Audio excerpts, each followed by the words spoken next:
Dungeon Hunter. Chapters 61 to 80. Chapter 6 1-63 to 15-Day War. Rock Creek Park, Washington, United States. A large number of creatures poured from the entrance of the dungeon that covered 3.65 square kilometers. Hundreds of intermediate 2LV spider-like creatures called Arachne and the advanced 3LV Arachne Queen that governed them. Their size was different from general spiders. One of them was 2 meters while the Arachne Queen was more than double the size. The Arachne moved on their 8 legs and started to surround the soldiers. South Korea had an unprecedented strong monster wave, so the United States had committed a massive force to surround the dungeon. In other words, they were well prepared. Start the attack. The soldiers simultaneously attacked the Arachne. Thousands of bullets bounced off the outer shells of the Arachne. Although they had faced general lower-grade creatures, the Arachne were intermediate-grade. The solid outer shell easily stopped the bullets. Quarurum. The ground shook as a claymore mine buried in the ground burst. But unlike the bullets, it was effective. Kiake. A surprise blast. A few of the Arachne lost their legs and torso. This was followed by snipers firing at the eyes of the Arachne. On top of that, there was an outpouring of attacks from the tanks. It became a scene of carnage. It was expected since they had inferior strength to the creatures. The Queen moved through the battlefield and woke up all their senses. The Queen soon scattered an intangible, odorless hormone around her. The Arachne responded to their Queen through their sense organs and soon moved to specific positions. This allowed the giant spiders to march while avoiding the mines. They were followed by a pile of light, silver-colored thread. Kuik. Flesh. My flesh. The threads melted down anything that it touched. The strong acids of the spider webs melted the human bodies and even the armored tanks. The Arachne moved rapidly at 80 kilometers per hour and rapidly covered the humans. The strong jaws then bit off the heads or limbs of the humans. The legs were also a formidable weapon. The soft bodies of the humans were slashed by legs that were as sharp as a knife. Fire support request. Alpha Charlie 221 Bravo Delta 445. We are engaged with at least 200 creatures. Requesting close air support. Soon after the radio request, several hundred jet flights flew over. The time it took the jet fighters to reach the dungeon was 3 minutes. Tongue. Doo-doo-doo-doo-doo. The fighters flew low and commenced machine gun fire. The bullets that could even pierce the thickest iron alloy directly hit the Arachne. Dozens of Arachne responded quickly by aiming their web, but it didn't reach. The Queen with 8 legs looked at the sky filled with jet fighters with her 8 eyes. Keek. A command was released with her hormones and the Arachne legs started looking like a spring. Then they jumped up in the blink of an eye. A formidable jumping power that allowed them to reach 100 times their body length. Quatching. The Arachne sat on top of the fighters and teased it with their sharp, front legs. The lives of the pilots were instantly claimed the moment the window was gone. London, United Kingdom. It was late evening and people were sleeping. No one noticed when the monster wave began. Rattle. The advanced 3LV creatures called Shadow Sinners moved with the chains on the legs sweeping the ground. Kuu. Hundreds of creatures were moving in the moonlight. Bern, Switzerland. Hundreds of beasts were gathered in the center of the city. Pant. With a wolf's legs and the body of a lion, the intermediate 3LV creature Chimera. Over 300 chimeras were located in the burning city. The chimeras seemed to be having dinner by eating the corpses. Greece, Athens, Copenhagen, Denmark, Peru, Lima, Abu Dhabi, United Arab Emirates, Turkey, Ankara. Monster waves started all over the world and it was called a disaster. The creatures brutally trampled on the humans and their dignity. The strength and damage of the monster wave varied from country to country. The powerful army and firepower were helpless, but the awakened were on the rise. Facing this disaster, the people prayed for heroes. The awakened started to move in accordance with that hope. The second monster wave in South Korea had been evaluated as the most powerful. As a result, people often brought up the name Devil Hunters. In particular, there was a lot of interest in the mysterious leader. This story wasn't just confined to South Korea. All the world leaders were watching South Korea. The Dungeon Master's appearance and unprecedented events afterwards meant it made the history books. After multiple monster waves broke out, Their interest changed to desperation as they asked devil hunters for support.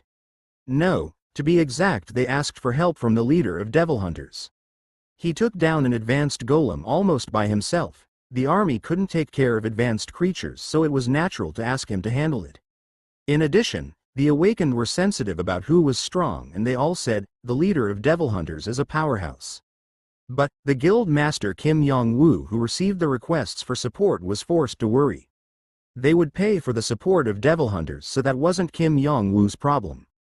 The problem was the main character. There is no time to delay. The pressure coming from the government isn't a joke. These days, Kim Yong-woo's phone was disconnected. If he didn't, then his phone would receive millions of calls. There was no way he could answer all the calls. But Kim Yong-woo was under intense stress because he couldn't accept the proposal of the important figures. He already had a few premature gray hairs. His lips were bloody and his nails were chewed down. This decision is too big to make alone. What do we do if there is a number of advanced creatures? The problem was the advanced creatures. The army could only respond to general and intermediate creatures. Of course, it was difficult when there were a high number of them, but the attacks of the advanced creatures were greater in quality. They were impossible to fight against without nuclear weapons. However, many dungeons were in the country's capital, so it was ridiculous to drop a nuclear weapon on it.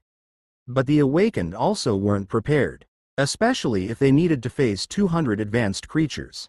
There was a limit to the power of heaven's will. There was only a 50% chance of winning. Naturally, Kim Yong-woo had a deeply furrowed forehead. Just as he was about to get on his feet, snap, the door opened and his dream appeared.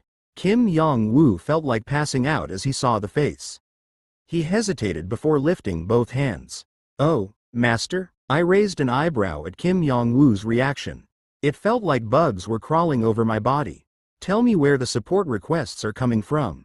Kim Yong-woo's eyes started shining at my words. His mind was going back and forth, but he quickly understood me. Anyway, he had no complaints since he had past experience with me. I wasn't someone who would waste time on words. Kim Yong-woo instantly stood up. The United States, United Kingdom and Switzerland. Requests have just come from these three places. The United States, United Kingdom and Switzerland. Accepting the United States request will give us the most benefits. I shall choose. My tone was firm. Kim Yong-woo closed his mouth. All three places have dukes stationed there. The United States, United Kingdom and Switzerland were places that contained the dungeons of dukes. It meant they were determined to produce monster waves. 2 years was enough to gain information about the humans' firepower and build up sufficient creatures to win. Now isn't a situation where I can comfortably beat Ariel. The Duke that created the monster wave in the United States followed Grand Duke Ariel. In my previous life, Ariel had sticky ties with the other demons. In addition, the demons that followed Ariel were extremely tenacious. If I touched that monster wave, then they might search until they discovered my identity. If the dukes noticed, then Grand Duke Ariel would definitely know. I needed to act in restraint. If I didn't, then the past might repeat. It wouldn't be good. I decided to leave Grand Duke Ariel and her associated demons alone. Duke Sugoof is stationed in the United Kingdom. Duke Sugoof, a demon belonging to Grand Duke Upa's faction. Grand Duke Upa. In many ways, I had a twisted fate with that demon. I was puzzled for a moment. Weren't Upa and his demons forbidden from attending the Demon World auction? Then there is no need to cause a monster wave at this time. I worried about it for a moment before an answer popped up. He must have put everything on Pagan Grioli. Upa made a promise. I could understand the series of events after Pagan Grioli left the Demon World auction. Duke Pagan wouldn't have confronted me of his own accord. Pagan Grioli blocked me according to a command. But Upa didn't have any compassion for his followers. I opened my mouth after clearing up my thoughts. Devil hunters will go to the United Kingdom. So prepare it right now.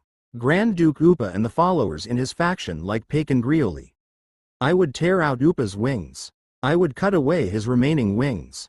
If I made a mess of the flagship dungeons, then it would take a considerable time for them to recover. And those with damage was bound to lag behind for a while. At the same time, I was intensely curious.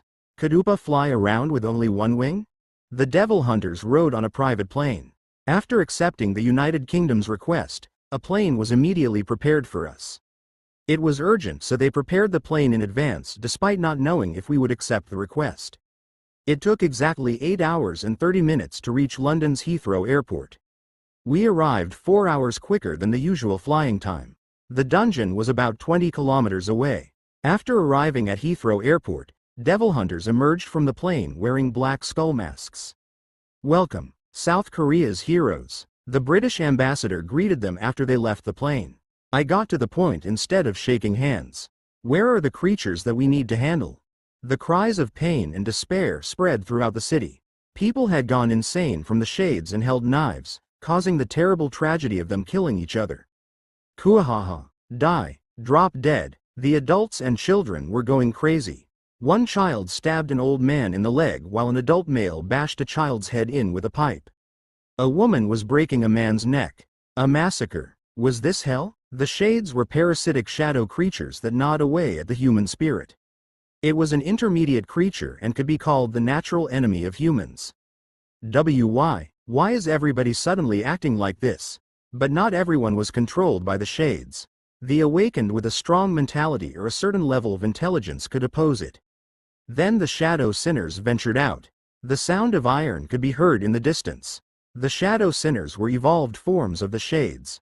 But the shadow sinners could deal a strong physical blow to the ones who shook off the mind control. The iron sphere they swung would destroy everything they touched. A greatly confused man was looking around the streets. The shadow sinners could aim accurately despite being hundreds of meters away. The iron spheres connected to iron chains were thrown, and Kung. The man was crushed into an unrecognizable shape. Kwang. Kwa Kwang. This seemed to be the starting point as dozens of jet fighters appeared in the sky with missiles. However, the shadow sinners technically only had half a body. Attacks without magic power wouldn't work. Hawirarik. The shadow sinners had another big feature. They could see what would happen in the next 1 second with a very high probability. They abused this move to swing their iron spheres at the jet fighters. The advanced shadow sinners weren't threatened at all by the fighter jets.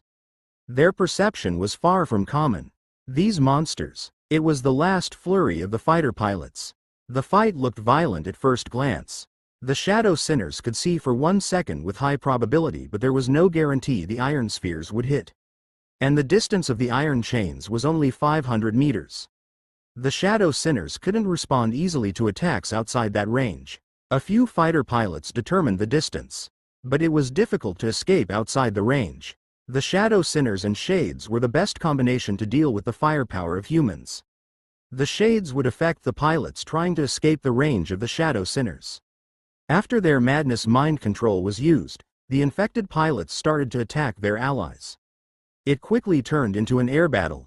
The flow couldn't be reversed once it changed. The chaotic pilots flying in the sky were smashed by the iron spheres. Their numbers declined sharply over time.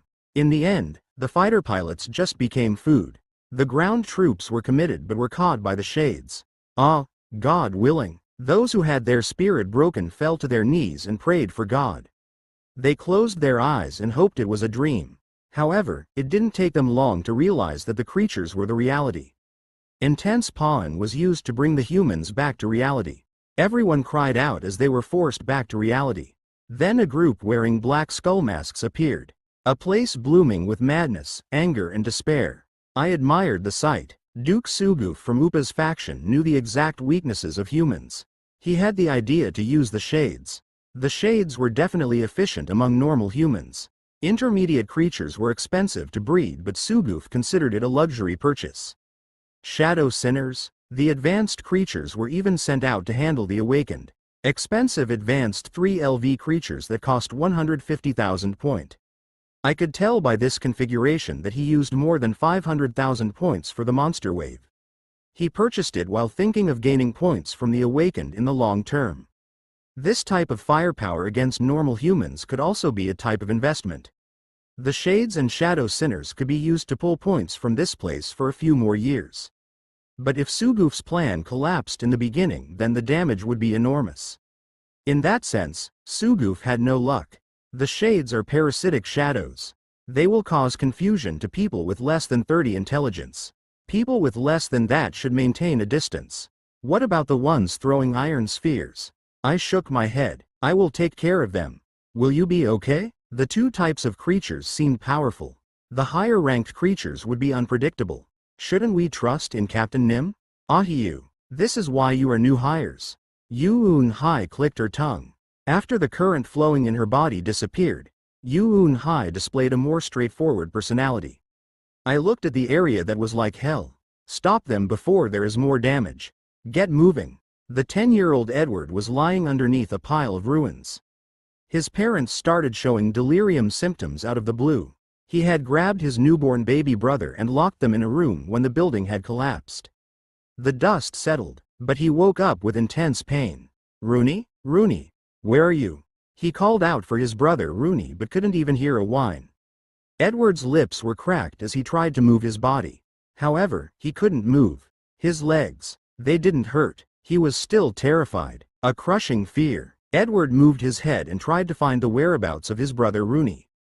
Please, Rooney, are you hiding because you are afraid of mother and father? They are originally good people. It is just difficult because they have to work hard. So please. Edward had raised Rooney. His parents were always busy, so Edward gave him formula, changed the diapers and comforted him when he cried. In addition, there were times when Edward stayed home alone with Rooney. Someone else might feel annoyed at taking care of a child, but Edward didn't. Rooney felt like a reward. Then he discovered small hands among a pile of shattered buildings. Oh, Rooney? But he couldn't move his body. Edward didn't lose hope and opened his mouth. Wait a bit, people will be coming to rescue us. Edward hurriedly turned his head. He could see people fighting each other. Monsters wielding iron spheres. Buildings were crumbling and there were corpses everywhere. Edward was young, so he still didn't have a firm concept of death. He thought they were just ill and lying down. Everybody isn't sane, but he could tell that people were in an abnormal state. A uniformed soldier entered the vicinity. Edward waved and started shouting, "Hey, help us!" But the soldier's eyes were out of focus. He looked at Edward and aimed his gun. Kahoo-hoo, what are you doing? Help us. Please get Rooney first. Please. He is still young, so he can't escape. The soldier laughed and didn't remove his gun from Edward. But while he tried to pull the trigger, Kuong, something flew towards the soldier's body from a distance. There was a tight compression and blood scattered everywhere. Edward's eyes widened. The monsters wielding iron spheres. A monster had come flying from the sky, just as the monster was trying to get up from the ground. Tough bastard. A black skull-masked man suddenly appeared like he had teleported. The man held a strange-looking sword. Quirk. Then the monster and iron sphere split in half. The monster screamed loudly as it was split apart. After 10 seconds, the monster disappeared without a trace. Edward stared blankly at the scene before shouting, "Ah, Ajushi, please help me. No, please help my brother. His name is Rooney. He is young and can't escape." The man stared at Edward and said, "Don't you feel the pain?" "Huh? Ah, a doctor told me that I don't feel any pain. But that isn't important right now. My brother Rooney, your brother is dead." "Huh?" Edward knew the meaning of the word death. However, he didn't have a distinct impression of death. The man understood and brutally explained it to him. "It means he won't be able to move forever. I had handled 2 shadow sinners in approximately 30 minutes.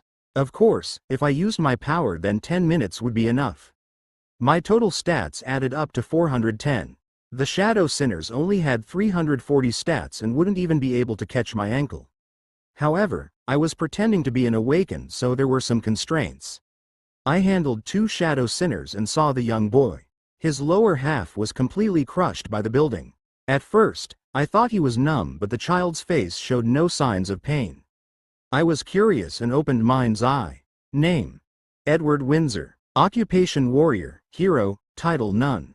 Stats: strength 14, intelligence 34, agility 15, stamina 17, magic power 32, potential 112 441st, uniqueness none, skill no pain, XR, great potential. It was about 20 points higher than Yu-Un-Hai and was one of the highest I had seen among the humans. But I was more surprised by the child's name. Edward Windsor? One of the 10 heroes, Edward Windsor? Edward Windsor, Duke Slayer. He was the direct cause of brutally killing 10 of Grand Duke Pandemonium's dukes. Even though his raid groups were wiped out, he managed to survive and obtain 10 dungeon cores. But I never heard that he was a paraplegic. Maybe he overcame it with a skill. Right now he still had the face of a naive boy. Meeting in this way, coincidence or destiny? Edward asked me, "Is such a thing?" Rooney was just born. I was worried for a brief moment. It looked like he prized his brother very much. I could use Chrysley's undead resurrection and a doppelganger skill to deceive him. This would allow me to fully use one of the mighty 10 heroes. However, the aftermath would be terrible if he discovered the truth. Edward Windsor, a talent that couldn't be missed. I decided to tweak the direction a little bit. Death can come to anyone regardless of age. However, your brother is dead because of the creatures. Those guys making people go crazy are the ones who killed your brother. Ah, tears gathered in Edward's eyes. So now Rooney won't move? Yes. Forever? Forever. Ah, Edward screamed as tears fell down his cheeks. Just then, rain fell from the sky like a fairy tale. The dark clouds seemed to represent Edward's feelings. He was crying alone, and as Edward's cries died down, I opened my mouth. Do you want revenge? Fight against the monsters that killed your brother and parents. If so, nod your head. I will give you power. Power? A power that can kill the monsters. Power for revenge. Do you want it? Monsters. I want to kill. Edward nodded. Then he slumped down. He was stunned. I looked at him and laughed. Welcome to the Devil Hunters. Edward Windsor. There really was a chain of fate. Edward didn't know. The monsters that killed his brother and family. I stood in the midst of those monsters. And I was the exceptional one. Edward's lower half was completely crushed. It wasn't at a level that modern medicine could control. A common potion also wouldn't work. My team was puzzled as I brought Edward. A new member, I said curtly. They knew not to question me. I ignored them and brought Edward to the plane. The British ambassador expressed his thanks again, but I ignored it. In the end, we blocked the monster wave in the United Kingdom. Now was the next turn. My plan was to interfere with the demons getting points as much as possible. Edward didn't wake up. He was a young child suffering from a strong shock. Thanks to his 34 intelligence, he was immune from the Shade's mind control. Yu-Un Hai and Li Ji Hai felt pity and started nursing Edward. They wiped his sweat when Edward was screaming from a nightmare and changed his underwear when he peed. Edward was unconscious for 3 days before waking up. Where is my brother Rooney? Edward immediately asked for his brother after waking up. The members were all wearing magic tools for translation. The items that emerged the most from the dungeon were those enchanted with translations. Yu-Un Hai could understand Edward's words through her left earring. Yu-Un Hai's words were automatically translated as they reached Edward's ears. Hi, Edward, your name is Edward, right? Nice to meet you. I am Yu-Un Hai. Where are my parents? Who are you? Edward looked around. It was an unfamiliar place. He also felt a bit dizzy. Yu-Un Hai and Edward weren't the only ones in this place. Other people he wasn't familiar with could be seen as he turned his head. Yu-Un Hai gave a benign smile. We are the Devil Hunters raid group. Our leader rescued you. Don't you remember? Edward trembled. At the same time, he grabbed his head like he had a headache. Ah, then it wasn't a dream? Yes, I would also like to think it is a dream. You have gone through a lot. Still, it is over. I didn't think so. This is reality. Edward tried to turn his body. But he made a puzzled expression as he realized his lower body wasn't moving. First, it is urgent to treat you with a potion. I wanted to send you to a big hospital with modern medicine, but Captain Nim had the opposite opinion. Ah, don't worry. Everything depends on the will of the individual. You can become better if you work for it. There will be a doctor with us, and just tell me if there are any difficulties. Who? Yu-Un Hai sighed with pity. She had gone through something similar, so she could sympathize. Edward woke up after 3 days, and during that time, Devil Hunters had taken care of the monster wave in Sweden. Necessary items and a personal physician were available for him. The doctor shook his head while watching Edward's state. There was a lack of facilities, but he took care of anything urgent with the first aid kit. Bump! The door opened and a new figure appeared. Edward's eyes widened. It was the man who grabbed his hand as Edward was falling down a cliff and asked, "Do you want to live?" It was like the devil was offering him power. Now it really couldn't be called a dream. That man wouldn't be in Edward's dream. This was reality. The ghastly reality. Yoon Hai got up. Captain Nim, don't leave a patient on the plane. He is a 10-year-old child. The urgent crisis was passed over with the potion but psychological help. You woke up, the man said. Edward looked at the man. An overwhelming presence. It was a first. A strangely unreal atmosphere was around the man. Questions about why he was here swirled in his head. He inwardly panicked. No pain. Edward couldn't feel anything, so his mind was in overdrive. Edward's instincts could determine what type of man this was. But he never felt like this before. The other day he was in a very confused state. Edward's face spasmed as he tried to talk. Who is a Jushi? The one who will give you strength. The man said without hesitation. He spoke like it was the obvious truth. Edward remembered that day. Monsters? The strength to kill them? If you don't want it, then tell me. Commit suicide right now. Captain Nim. Yoon Hai was aghast. Edward was baffled. He was 10 years old. But even peer pressure had a limit. It was too soon to work through everything. And the man spoke like he didn't care. I'll show you. The power you can have. Athens, Greece. A dungeon ruled by an earl. The population was only 10 million, but the earl belonged to a Grand Duke's faction. I wanted to cut off Upa's hands and feet. I didn't care about the earl. I moved without hesitation once the request from Greece was received. In Athens, a monster wave consisting of gargoyles, harpies and sleep moths was in full swing. Due to their limitations, Greece didn't have superior military power. There was a large number of lower creatures, so the situation could be difficult to handle. Taking care of the gargoyles is simple. Cut their throats. They won't recover and will instantly turn to stone. The harpies have a weak point at the joints connecting their shoulders. Keep this in mind and it will be helpful while fighting. The sleep moths aren't aggressive and will hardly ever attack first. There was a briefing during the flight, but I explained it once again. Edward was watching me from a wheelchair. Lee Ji Hai pushed the wheelchair. Yoon Hai needed to raise her stats and gain some experience. I looked at the faces of the team members and said, "Sweep them all up, go." The crew cried out simultaneously. They started to move in predetermined teams of 2. I worked alone. Even if someone followed me, I still had the habit of working alone. Rather, Krasla had such a role. Krasla was fulfilling that role for Yoon Hai. Krasla could properly support Yoon Hai while she was growing. I took out Wrath. Then I walked slowly towards the approaching creatures. Edward was watching from behind with confusion. The man's movements. As the battle went on, the bodies of the creatures were scattered around him. Sometimes a wonderful image could be seen. The man swept up hundreds of creatures in 10 minutes. Edward only stared at the man. Can I get that strength? Edward couldn't believe that a man could move like that. It was happening right in front of his eyes, but he couldn't believe it. The awakened, people who had recently emerged. Their numbers grew steadily and news was always heard about them. Due to the influence of his parents, Edward used to watch the news every evening. People gained power all of a sudden, so wouldn't that cause plenty of violent crimes? Dozens of actions against the police or robbing a bank. In the United States, there was the impression that the awakened weren't helpful. Plenty of awakened were shot or arrested. Humans were social animals and it was no different for the awakened. Those with power were forced to live with ordinary humans, so there were bound to be limitations. In fact, Edward had seen some awakened. They were quite strong, bending steel or running 100 meters in a few seconds. But they were nothing in front of this man's overwhelming strength. He was unmatched among those gathered here. An existence that could stand alone. The man didn't seem to have any limitations. No, my legs are broken. I can't move like that. Edward felt his chest become tight. He was still unsure about the man's question.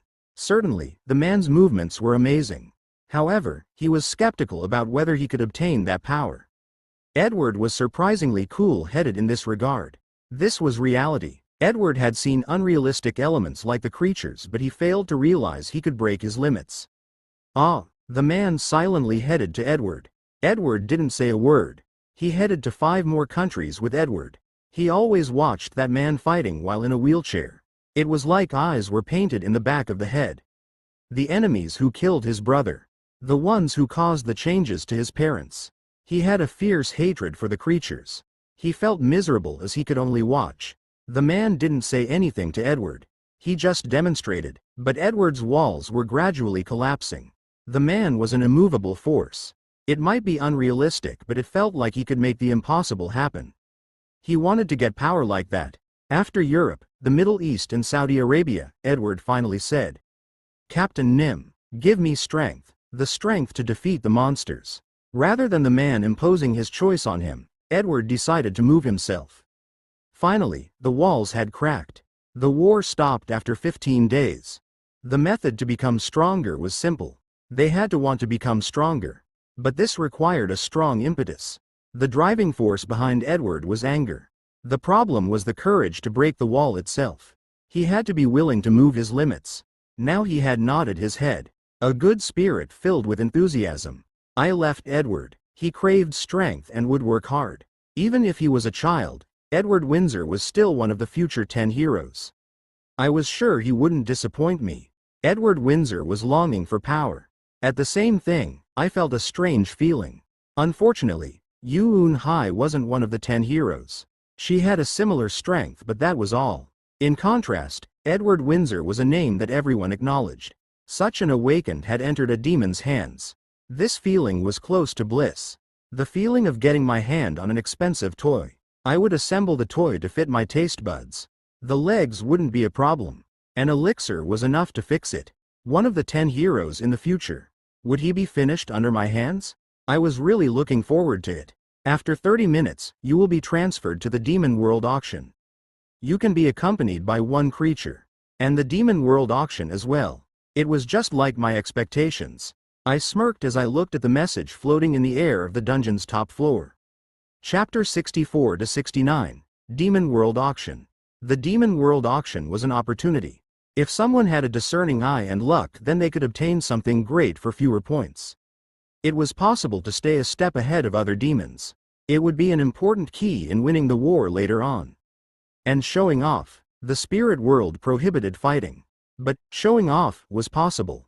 The creature that accompanied the demon was a measure of their power. This was a measure that could never be ignored.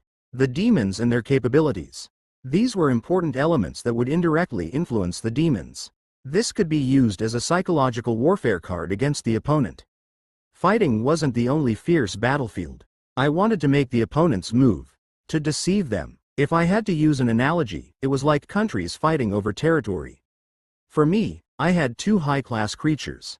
The Griffin and Gigantes. I decided that Gigantes would accompany me. The Griffin had already debuted in the world, but Gigantes hadn't been released yet. Bringing Gigantes would be more intimidating than bringing the Griffin. I could properly appeal to the demons. I select that guy. I could also hide it. But there was no point in hiding. I owned approximately 7 million points. No one would have a larger amount of points. They would be used in the Demon World Auction. Then wouldn't the demons wonder about why I brought a normal creature? The psychology of the demons was simple. The strong monopolized everything. The weak would be plundered.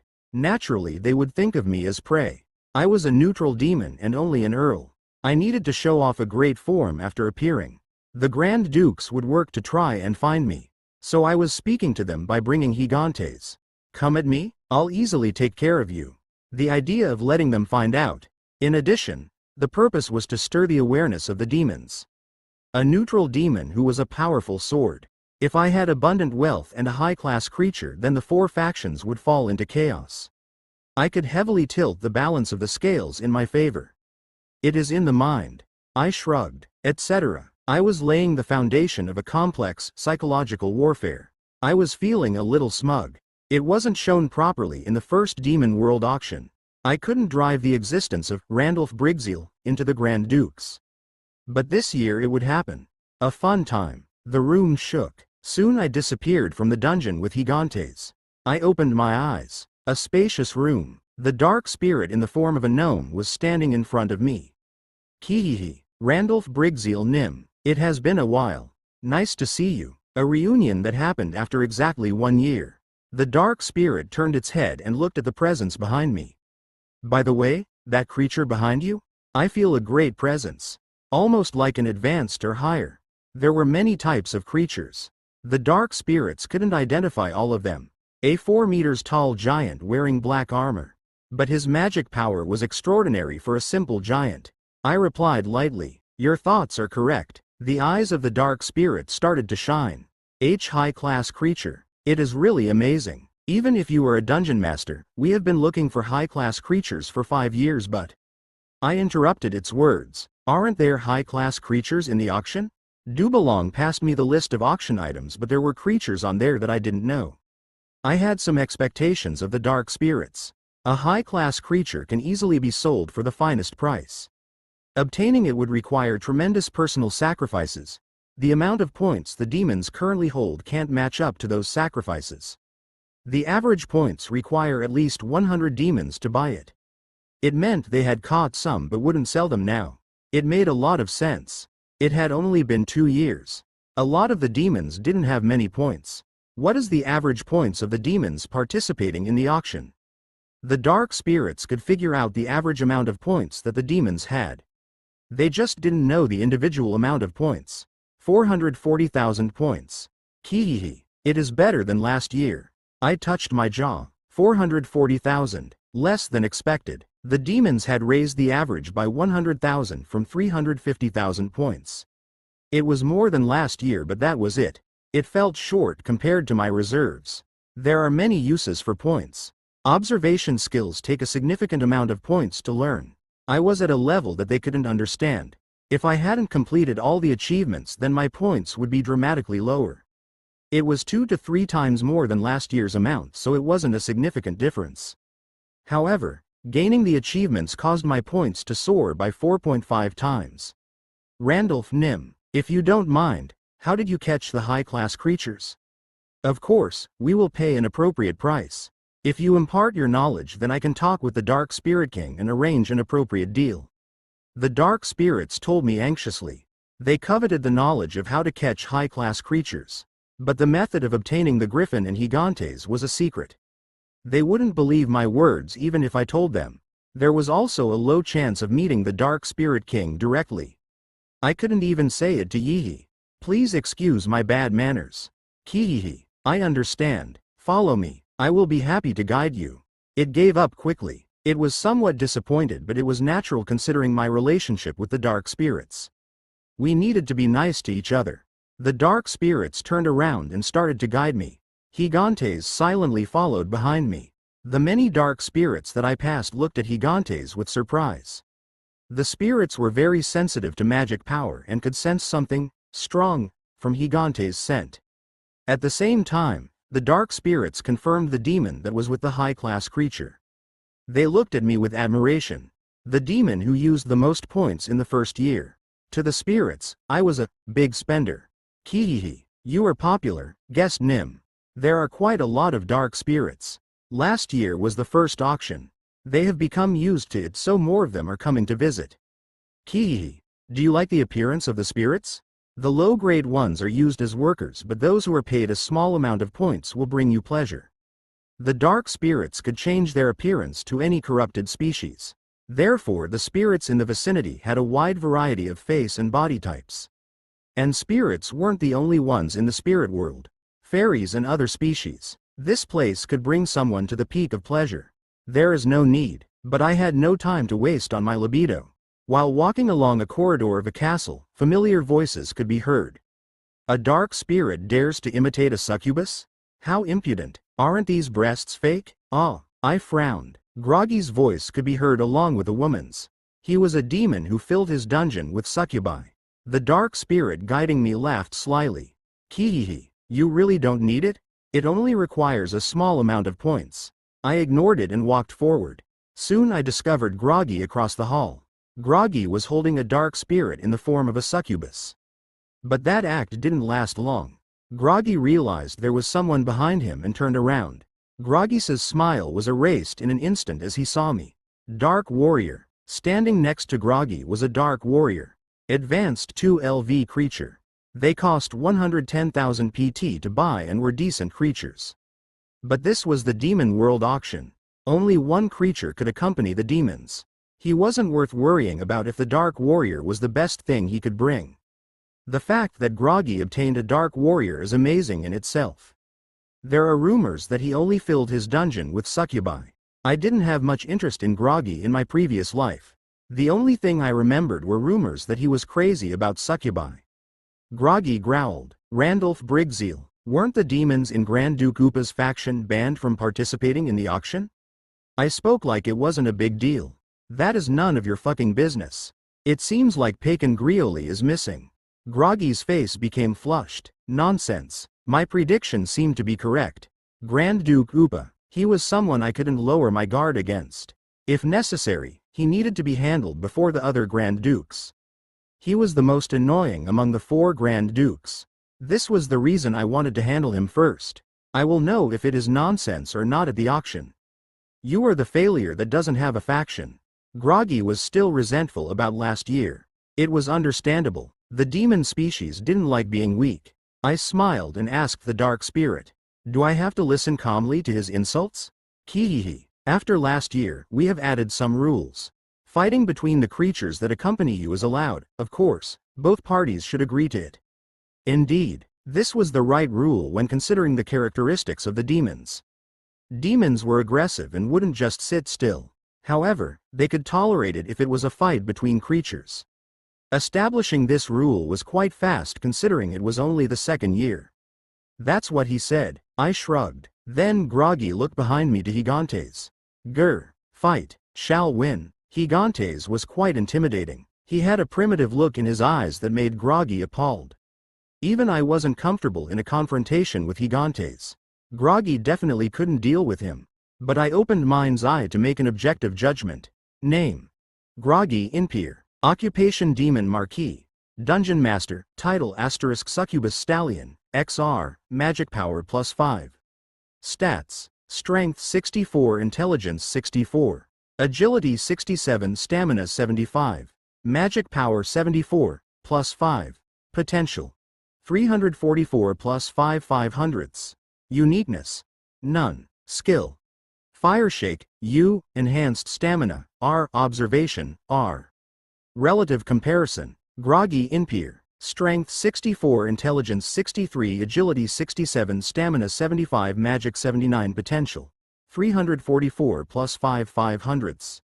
Randolph Briggseel. Strength 89, Intelligence 74, Agility 77, Stamina 82, Magic 93, Potential 392 +23 500ths. I wandered around the world for 15 days and increased by strength and agility by 1. Pure abilities ebbed and flowed. My stats steadily climbed. This was in contrast to Groggy. Frankly, the difference between the two of them wasn't even worth mentioning. Groggy was accompanied by a dark warrior. It wasn't at a level to face Gigantes. Quaduke, I can deal with you at any time. I am willing to spill your blood on the ground at any time, Groggy.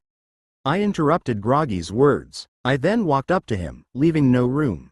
Groggy shivered with humiliation, but he didn't dare open his mouth. The result of the showdown between the two creatures was already determined from the start. The Dark Warrior was no match. It was better to make a decision calmly. Continue barking. Right now you are too weak. What greater insult was there for a demon? Groggy's trembling intensified. I laughed and said, let's get going. Kihihi. I will take care of it. Guessed Nim. The items could be previewed before the auction. There was a counter, and unlike the first year, numerous demons were gathered. The reason was simple. Purchasing the goods required a strategy. Preparation on how to use the points to their maximum efficiency was required. It was also a place to check the balance of the other factions. So the large counter was very quiet. There was a lot of pressure. A heavy air that felt like it would explode the moment someone opened their mouth. This was due to the capabilities of some of the opponents. Another part of the plan was figuring out what goods the opponent was seeking.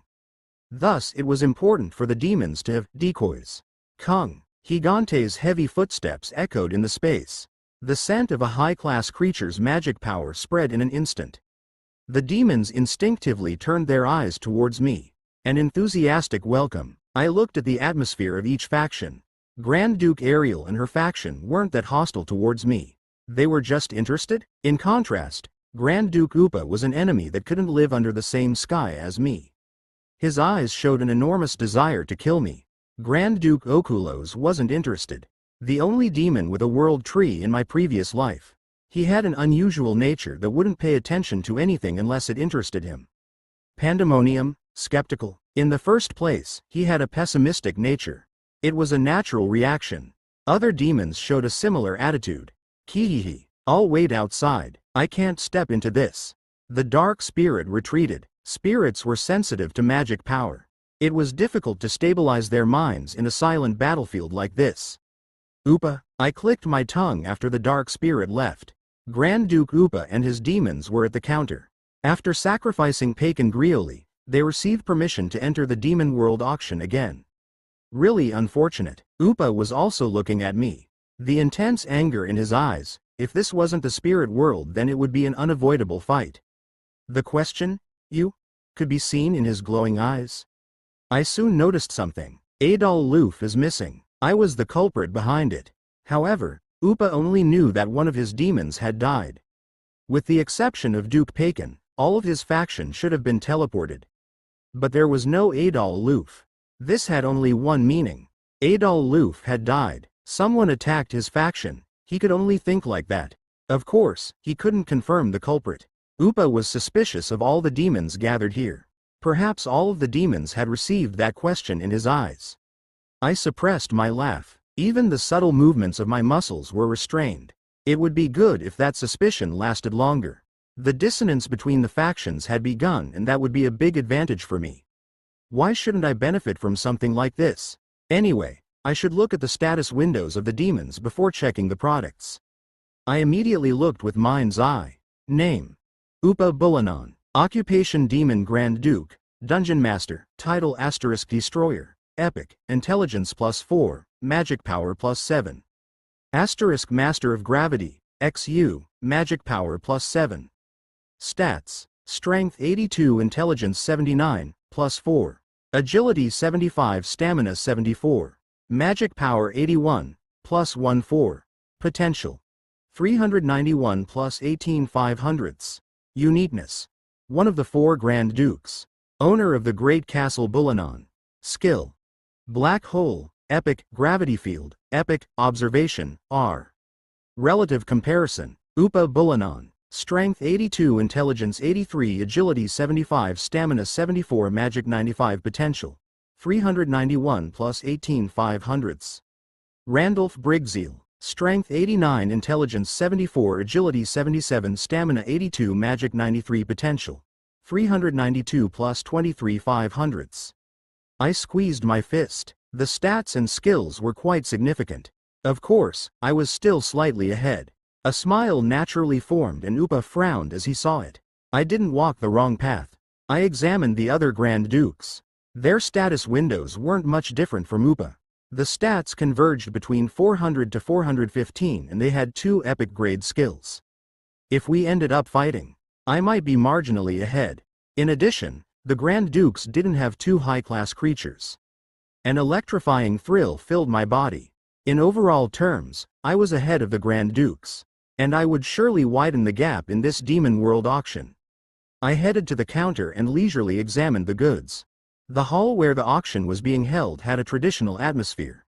It was a spacious hall with seating on 4 sides and on the ground floor. Like before, I was the only one who sat on the grandstand on the ground floor. The other 4 factions climbed up to the side seating. There was no apparent conscious attitude towards me. They don't know my point reserves. Approximately 7 million. This was equal or higher than the total points of one faction. In other words, I alone was equal to a faction. But the other demons and even the dark spirits didn't know how many points I have. If they knew this, then their attitudes would be different. There was no profit in me announcing it. Anyway, they would naturally find out as the auction proceeded. Soon a man in clown makeup appeared from backstage. Thank you for waiting. Just like last year, I Dubelong will be responsible for the auction today. Please take a look. Dubelong's face was different from last year. A high-class spirit who secretly made a deal with me. He sent me the list and I could build a neat plan. He scanned the auction hall and smiled. There are 2 empty seats. One of you was banned for 3 years for breaking the rules, and after sending the message a few times, the other one has crossed the river to never return. Our deepest sympathies. It was said with a bit of mockery. After a moment of silence, he raised his head and laughed brightly. Upa was upset, but the other Grand Dukes didn't mind. Originally Upa's faction couldn't participate in the auction for 3 years. But he made some concessions and blamed it on Pagan Grioli. Thanks to that, Grand Duke Upa's opinion of the spirits wasn't very good. Now, this year we have prepared more passionately than last year.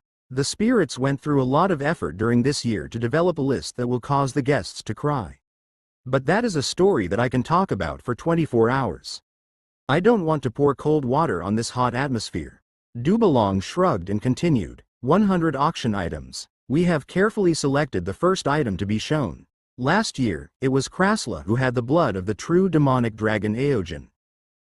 So I have to ask a question. Buyer Randolph Briggseel Nim, are you satisfied with your purchase of Krasla? Dubalong bowed towards me. Chrisley was the real treasure, but Krasla wasn't bad. He had the potential to move up the high-class rank. Brilliant. It was impossible not to be satisfied. Dubalong's smile widened. Thank you for the compliment. Randolph Briggseel Nim seems to be accompanied by a high-class creature that is even better than Krasla.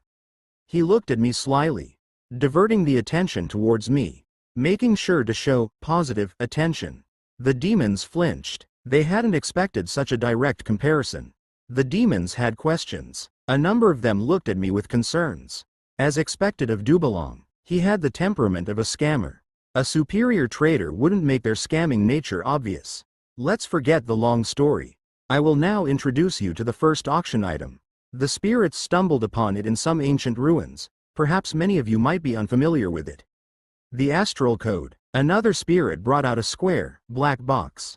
The long black box was filled with a black substance, over 20 centimeters in length. It looked like an ordinary rod. Many demons fixed their gaze to it. Everyone seemed to have mastered the observation skill, but mine's eye was better. The observation skill could figure out the name and key options of the item. It couldn't figure out the detailed description, hidden options or sealed options. Astral Code. A strengthening item? I had seen it a few times. I couldn't remember it well. I blamed it on never having experience purchasing it. I opened up Mind's Eye. Name Astral Code, U. Description. Add one option to an item. Asterisk stats plus 1 to 2 or a specific characteristic will be randomly selected to enhance the item. Asterisk the failure probability will depend on the user's magic power. Now I remembered the description. But the asterisk part marked below was unfamiliar. An option only visible with Mind's Eye. A simple observation skill wouldn't show that part. I have to buy it. Dubalong sent me the list, but I couldn't know the detailed options. I had to check the item directly before deciding to purchase it. It was a given that there would be some unexpected spending. The strengthening unique characteristics would be very useful. For example, it can make a sword sharper. It was random, so there was some risk. Still, the extra stats was enough to make it worth purchasing. Dubalong exclaimed dramatically. The auction will start at 100,000 points. It can strengthen your weapon, so I assure you that it is the best item that you won't regret. And please note that the boys and girls on the ceiling will weep and feel scorn if you don't spend more points than last year. The rates had increased from last year. But when compared to last year, the demons also had more points. It was a natural phenomenon. 100,000. OHU. Grand Duke Ariel Nim. An excellent eye. You can see the value of this item. 100,000 points have come out. 120,000. Grand Duke Okulos Nim. I am thankful for your careful selection. 150,000. Grand Duke Upa Nim. You have come out. The first auction only has Grand Dukes participating. 200,000. Even Grand Duke Pandemonium Nim. Now all the Grand Dukes are involved. An item that could strengthen another one was a great attraction. An epic grade armor getting another property would be worth 1,000,000 points. The other demons didn't even think of putting up their hands. But 300,000. I spoke a single line. I came forward. Dubalong clapped exaggeratedly. Earl Randolph Briggseel Nim. Amazing. He has raised it by 100,000 points to make it 300,000. Is there any more? The hot atmosphere seemed to have cold water poured on it. All the demons knew that I spent more points than anyone else at the first Demon World auction. But that was when they didn't know the existence of the Demon World auction. So it was regarded as due to luck. Collecting from the beginning without spending any points. The demons thought I would receive a lot of damage from the auction when it came to breeding species. Thus the demons laughed at me. Yet I was showing the same behavior even in the second Demon World auction? They were definitely worried. Of course, I may have just collected the points throughout the year. The problem was they didn't have an explanation for the high-class creature. Using 300,000 points at the start, they hadn't thought I would come forward so generously. This was merely the first auction item. The heads of the demons started to become busy, and they all came to one conclusion: showing off, increasing the points by 100,000. It was in order to make a rival consume 300,000 in the beginning. The astral code was great, but it wasn't at a level where they would risk it. Congratulations, astral code has been sold to Randolph Nim. It will be sent to your dungeon shortly after the auction ends. Dubalong ended it. The spirits moved the box filled with the astral code. I leisurely looked at the stage. Dubalong laughed and introduced the following item. This is not the end. The second auction item will also catch the attention of the guests. Do you know of the Darhan sword? A sword dyed with the blood of a predator that terrified the demon world years ago. A sword that eats blood. The spirits went through a lot of difficulty to obtain this sword. Talk. It was at that moment. A spacious hall. After a long moment, Dubalong slapped his thighs. It was once again an act in order to attract attention. I casually folded my arms. Soon the dark spirits brought out a huge sword that was a little over 2 meters long. The sword emitted a red light. I remembered this item from the list. There might still be a hidden item, so I opened Mind's Eye. Name: Darhan's sword. Description: a sword made of the blood of a Darhan. The user will naturally crave blood. Depending on the amount of blood absorbed, strength will increase by 1 to 5. A user with low intelligence is likely to have their souls sucked into the sword. I nodded at the hidden options in the contents. In my previous life, the demon who bought the sword became a ghost. The user instinctively brandished it to exterminate all living things on the battlefield. I didn't know it, but that demon had one of the lowest intelligence among the demons. His intelligence and magic power was low, so it was natural he would become a ghost. Dubalong showed a triumphant attitude as he cried out, starting at 150,000 points. You will be sorry if you miss this opportunity. Darhan's sword is worth it. 150,000. I spoke first this time. Earl Randolph Nim. Randolph Nim has decided to participate after just obtaining an item. 170,000. Marquis Delat Nim. 170,000 points have come out. 180,000. Earl Randolph Nim. 200,000. Marquis Groggy Nim. A great opener. 250,000. Oh, even more. Earl Randolph Nim has increased it to 250,000 points. My legs trembled. It was a slight tremor, but the other demons noticed it. 270,000. Marquis Groggy Nim. How fierce. Dubalong wonders who the winner of this fight will be. I took a peek at Grand Duke Upa's camp and saw Groggy giving me a poisonous smile. A provocative action. His face seemed to be asking if I had any more points. He seemed to think that I wanted Darhan's sword. I had showed an impatient movement the moment the sword came out. So he didn't even think about it. Properly hooked. It was like I intended. Unfortunately for him, I already had the epic set item, Wrath. There was no penalty for using it. The sword gave 7 strength and there was also a skill, so it was a precious sword. There was no reason for me to obtain another sword. Groggy was hooked by my bait. I stopped here. A number of seconds passed before Dubalong shouted, Darhan's sword has been sold to Marquis Groggy Nim for 270,000 points.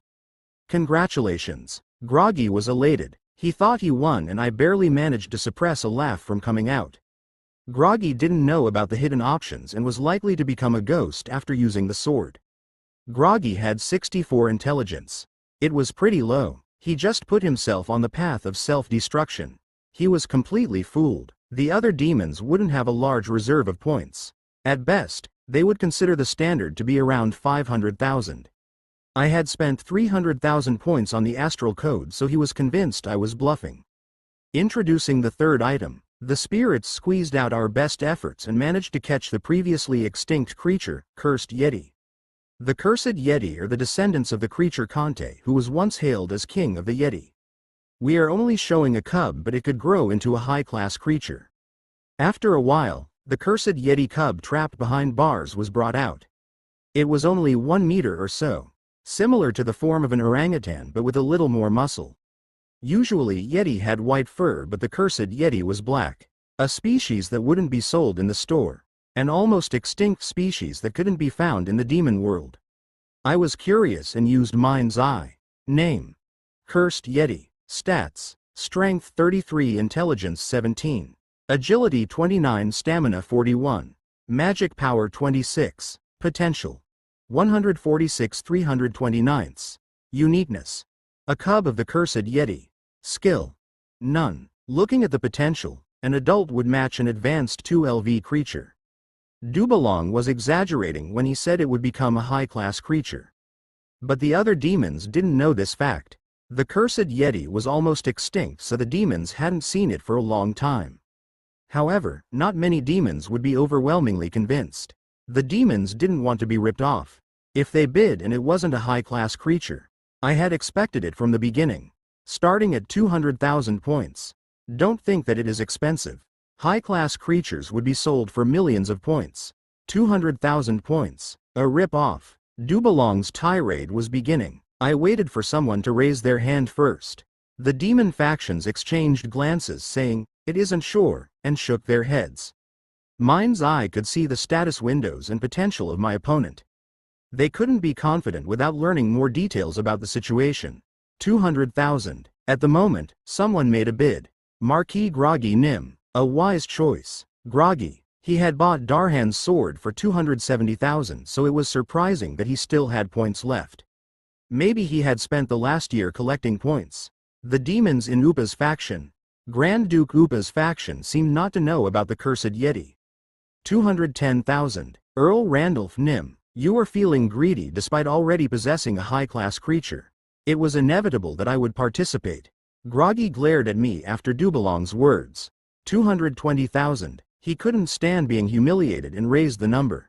I raised the white flag at this point. Marquis Groggy Nim. 220,000 points have come out.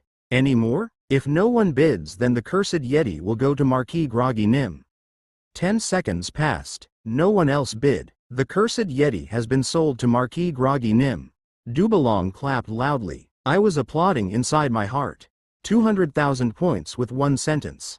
A large amount of points is gone. Darhan's sword and the cursed Yeti. Both of them combined to more than 500,000 points. The demons had an average of 330,000, approximately 340,000 points, so it was a significant figure. One demon had spent 500,000 points. He was one of Grand Duke Upa's men, so that simplified things even more. After that, 7 more auction items passed quickly. I didn't purchase any of the items. Only the astral code. There was no need to be greedy. But I pretended to bid in order to steadily increase it. Everyone gathered here were my enemies.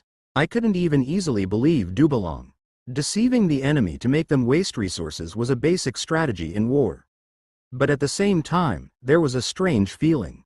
Every time I made a move, someone always bid higher on the items I raised my hand on. Grand Duke Upa and his demons.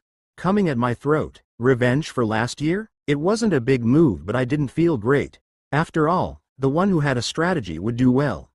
So far, I had won. But I couldn't be too greedy. The future couldn't be guaranteed. I thought back 1 year. At that time, I was in a very favorable position. But the demons also realized the existence of the Demon World auction. I could see that from them all learning the observation skill. The difference between knowing and not knowing was large. There was no room for cockiness. I assure you that the 11th auction item will make all your eyes widen.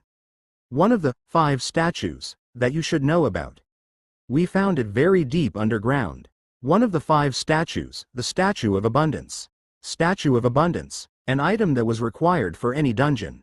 I had also been waiting for it. I inwardly trembled as I used mind's eye. Name: Statue of Abundance, Epic. Description: the maker is unknown. An unknown power dwells in one of the 5 statues. The Statue of Abundance can conceive many lives. Asterisk: the statue will give blessing of the goddess to one species around it. The species that receives the blessing will have a significantly higher reproductive rate and increase the manifestation of unique body parts. An item that was compatible with the world tree. The world tree's effectiveness on natural species would be influenced by the Statue of Abundance. It was an epic grade item and Mind's Eye unfortunately couldn't see any deeper hidden options. I had the same level of knowledge about the Statue of Abundance as the other demons. But I had an overwhelming 6 million points. In addition, it was a good opportunity to determine the points limitations of the other demons. They could check the Statue of Abundance with the observation skill.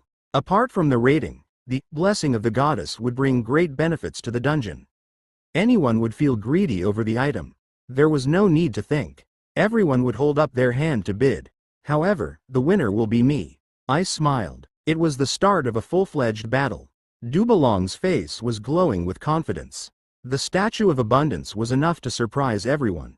This was something to feel proud of as the auction progressed. There was no need to exaggerate with the Statue of Abundance. There weren't any problems like limited to one species. A blessing that could breed strong species, so the expected value was beyond imagination. The default base of the creatures, for example, let's assume that the 1LV, ogre, was blessed. The ogre cost 40,000 points and was an expensive species to breed. The ogres had an extremely short breeding season, breeding once a year and only produced one offspring at most. In order to breed 30 ogres, a minimum of 1 million points was required. But the blessing didn't just increase the reproduction rate, it also promoted the breeding seasons. The extremely short breeding season didn't make it easy, so solving this problem would be helpful. A lucky mutation like a twin-headed ogre or something similar might appear, and that could save hundreds of thousands of points. There was no demons that didn't know this fact. The eyes of the demons burned as they looked at the Statue of Abundance. This was the second year. If I could get my hands on it, then it really would be a jackpot. I would take a few steps ahead of the other demons. A required item that I needed to defend. The 4 factions, and 1 neutral. The 70 demon were currently having a silent competition. Dubelong spread his arms wide. I'm not going to speak any longer. We will start at 400,000 points. Please choose wisely. The dark spirits said that the demons held an average of 440,000 points. Most demons would choose to participate. However, the demons couldn't easily raise their hand. There was no choice. It was 100,000 points above the reserve. They didn't want to spend their points on one item. The 400,000 starting bid was higher than expected, so the atmosphere became rigid. Dubelong was also slightly confused. It is common sense that it is impossible to gather 7 million points in 2 years. I gained this due to my previous experience in the achievement quest. As a result, I saw the benefit of millions of points. Dubelong, the Dark Spirit King, and even the Devil wouldn't have expected such a thing when designing this. Who would break first? I watched with interest. 400,000. Grand Duke Ariel Nim. About 30 seconds of static. However, it felt like dozens of minutes had passed to Dubelong. Dubelong relaxed now that someone had bid on it. Relief could be heard when he called out Ariel's name. 450,000. It was easy after the first bid. Grand Duke Okulo's Nim. He increased the gap by 50,000. 500,000. Marquis Anastasia Nim. A large amount of points had been kept hidden. 530,000. Duke Depella Nim. 530,000 points have come out. It is coming quickly, but this is low compared to the value of the goddess of fertility. The rain came all at once. 530,000. In my previous life, Duke Depella was the owner of Mind's Eye, and those words poured cold water on the atmosphere. It was rare for a demon to have that many points.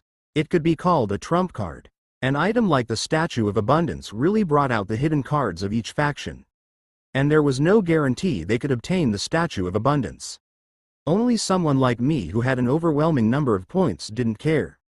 Is there any more? If there isn't, then the Statue of Abundance will be sold to Duke Depella Nim for 530,000 points. Dubelong said urgently. An epic grade item. The efficiency was endless. Dubelong's job was to raise it to the best price possible. It couldn't stop at 530,000. The dark spirits had suffered obtaining the item. The abyss was a place in the demon world that was prohibited. Numerous dark spirits entered and were destroyed while obtaining the Statue of Abundance. The spirits obtained the auction items through this manner. A place nobody could find. A place people couldn't enter. A place that shouldn't be entered. They opened the doors to places sleeping for thousands or tens of thousands of years and brought out items. There were bound to be some sacrifices. A reasonable compensation should be given for the sacrifices. Statue of Abundance, an epic grade item that has infinite possibilities for your dungeon, especially with the blessing. 530,000 points. If there are no more bids in the next minute, then it will be transferred to Duke de Pella Nim. He was in a rush. Dubalong let out a barrage of words. 550,000. I finally came out. The first barrier. I had already purchased the astral code for 300,000 points, so Dubalong and the other demons were surprised. The boy and girl statues on the ceiling didn't laugh after I bid 550,000 points. The total spent was 850,000 points, that was already the highest reserves. Earl Randolph Nim. Earl Randolph Nim has made the top bid. Dubalong shouted breathlessly. The battle had restarted. 600,000. I am feeling breathless. Grand Duke Ariel Nim. She has joined in again. There were few goods that Grand Duke Ariel was obsessed with. It was rare for her to spend points unless it was a particularly good weapon. Her greed would then break out. The side hall where Grand Duke Ariel's faction was located, where I didn't need to turn my head. Ariel was centrally located and staring at me. She had tested me at the first Demon World auction, and I had gained the advantage in that encounter.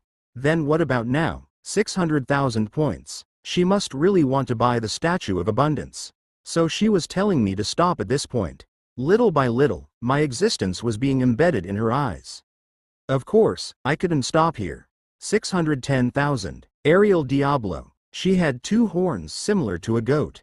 The horns on the forehead that proved she was the descendant of a devil turned red.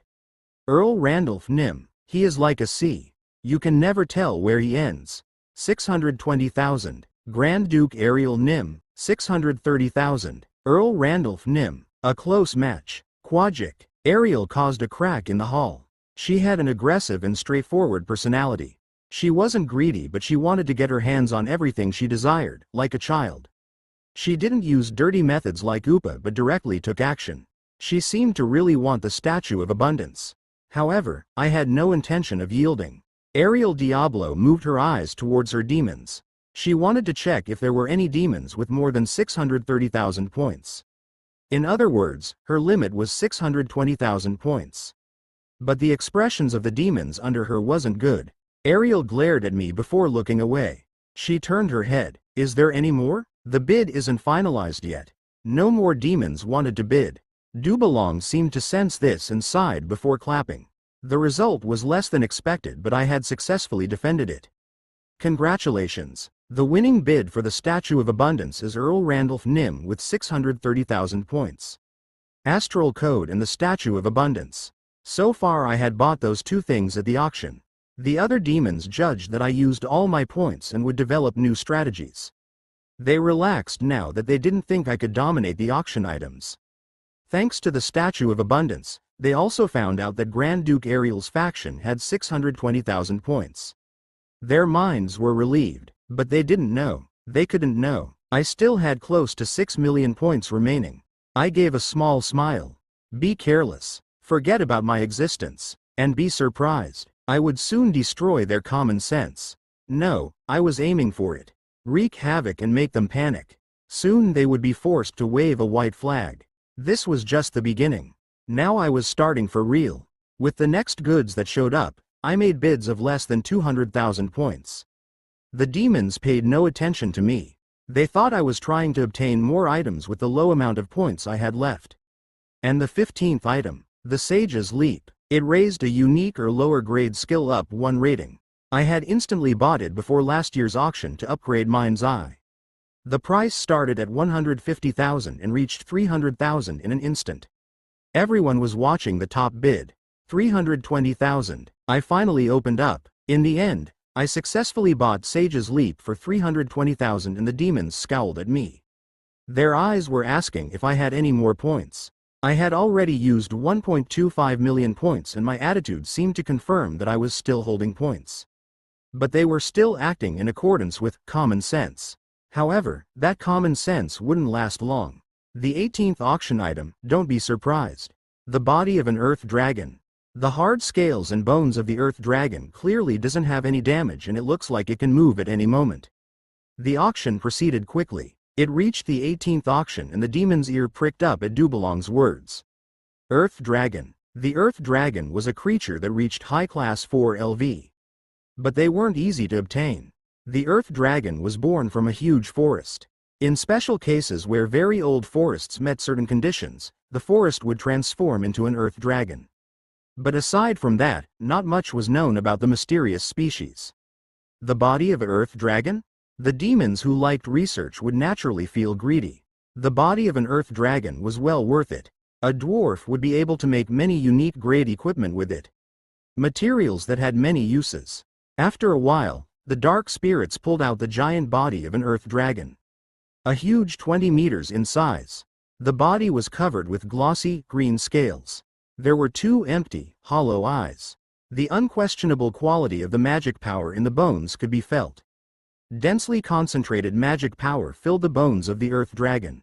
The condition was very good. It seemed like the dragon would come back to life and roar at any moment. Good. I nodded my head. Great material. An item I desired. It won't be bad with undead manufacturing. Chrisley would be able to grant new life to the body of the Earth Dragon. The skill level of undead manufacturing was still too low to use on such a great material, but I was willing to wait for that time. Magic would preserve the corpse until Chrisley's undead manufacturing skill reached the required level. If I was lucky, a 2 LV high-class bone dragon, that was the pinnacle of the undead, could be produced. It was wishful thinking but not impossible. Furthermore, the state of the body was good, so I had high expectations. The bodies of the creatures in Adol's dungeon are crushed, so there is no possibility of selling them. They had been completely crushed by the golems. I felt regret after remembering it. Anyway, I wasn't the only one thinking this. There were quite a few demons who mastered undead-related skills. Their eyes started to shine. Starting at 300,000. This is the body of an Earth Dragon. The benefits are endless, and this opportunity is likely to never come again. That's right. It was extremely hard to save the body of an Earth Dragon. Usually an Earth Dragon would turn back to a forest again when it died. A well-preserved body of an Earth Dragon was really unique. 300,000. Grand Duke Pandemonium Nim. You will never regret paying that price. 350,000. Oh. Duke de Pella Nim. 400,000. You must get it. Marquis Anastasia Nim. It was a situation where the demons would use almost all their points. There was nothing to fear anymore. That's why it quickly rose by 50,000. Every demon was an enemy. 430,000. Duke de Pella Nim. Do you have a good use for the body? But it has only gone over 400,000. It is still only at 430,000. Tisk. Marquis Anastasia clicked her tongue. She couldn't bid any more. 450,000. Grand Duke Upa Nim. You are participating after a long time. 450,000 points have come out. Is there any more? Except for the astral code, Upa hadn't made any more bids. He even sat still for the Statue of Abundance. It meant Upa participated because the body of the Earth Dragon was important to him. Then, I crossed my legs. I relaxed in my seat with folded arms and spoke in a calm voice. 500,000. Astral code 300,000. Statue of Abundance 630,000. Sage's Leap 320,000. And now 500,000 for the Earth Dragon. So far I called out a grand total of 1.75 million points. Even Dubelong looked at me with shock. The demons had the same reaction as well. A demon holding that many points after just 2 years. Most of them hadn't even reached the limit of 1 million. In general, they got points from handling the awakened that entered their dungeon. But having that many points through the dungeon was beyond imagination. It was impossible to gather 1 million with just that. Then 1.75 million? No way. A demon from Upa's faction shouted. Groggy. The expression of elation he had after winning Darhan's sword was gone. Groggy's face contorted as he glared at me before moving his eyes to the ceiling. He was certain that the boys and girls on the ceiling would be laughing with ridicule. But, Groggy's hope didn't last. The statues hanging from the ceiling weren't laughing. A moment passed and Groggy looked at me again. Complex subtleties, but I could clearly see outrage in his eyes. He realized that he had been a fish caught on a hook. He finally noticed that Darhan's sword was bait. I was the fisherman and Groggy was the fish. A fish stupid enough to be caught. Odudic. Groggy's body started shaking. The sound of grinding teeth could be heard. The subsequent humiliation. But this was the Demon World auction. His error might affect his faction. All Groggy could do was tremble. 500,000 points have come out. Earl Randolph Nym has made a bid. Dubalong cried out and broke the silence. Dubalong had also been surprised. I had called out 500,000 with no hesitation, so he had been at a loss. Spending 1.75 million. He closed his eyes and imagined that many points. This was because Dubalong was a spirit. If he thought about it a little bit more, then he could determine that I had more points. On the other hand, the demons were different. The demons only saw what they wanted to see. They had paranoid tendencies. Every time I called to raise the points, they would think, that is the end. They couldn't imagine that an enemy had so many points. But I was slowly breaking their prejudices. I would personally show them that their thinking was shallow. Dubalong clapped loudly. Amazing. The body of the Earth Dragon. This makes 4 items that have been sold to Earl Randolph Nym. 30 seconds passed and no demons tried to make a higher bid. It was natural. I took it for granted that I would win the points showdown. There was no way they could beat me. Dubalong coughed and opened his mouth.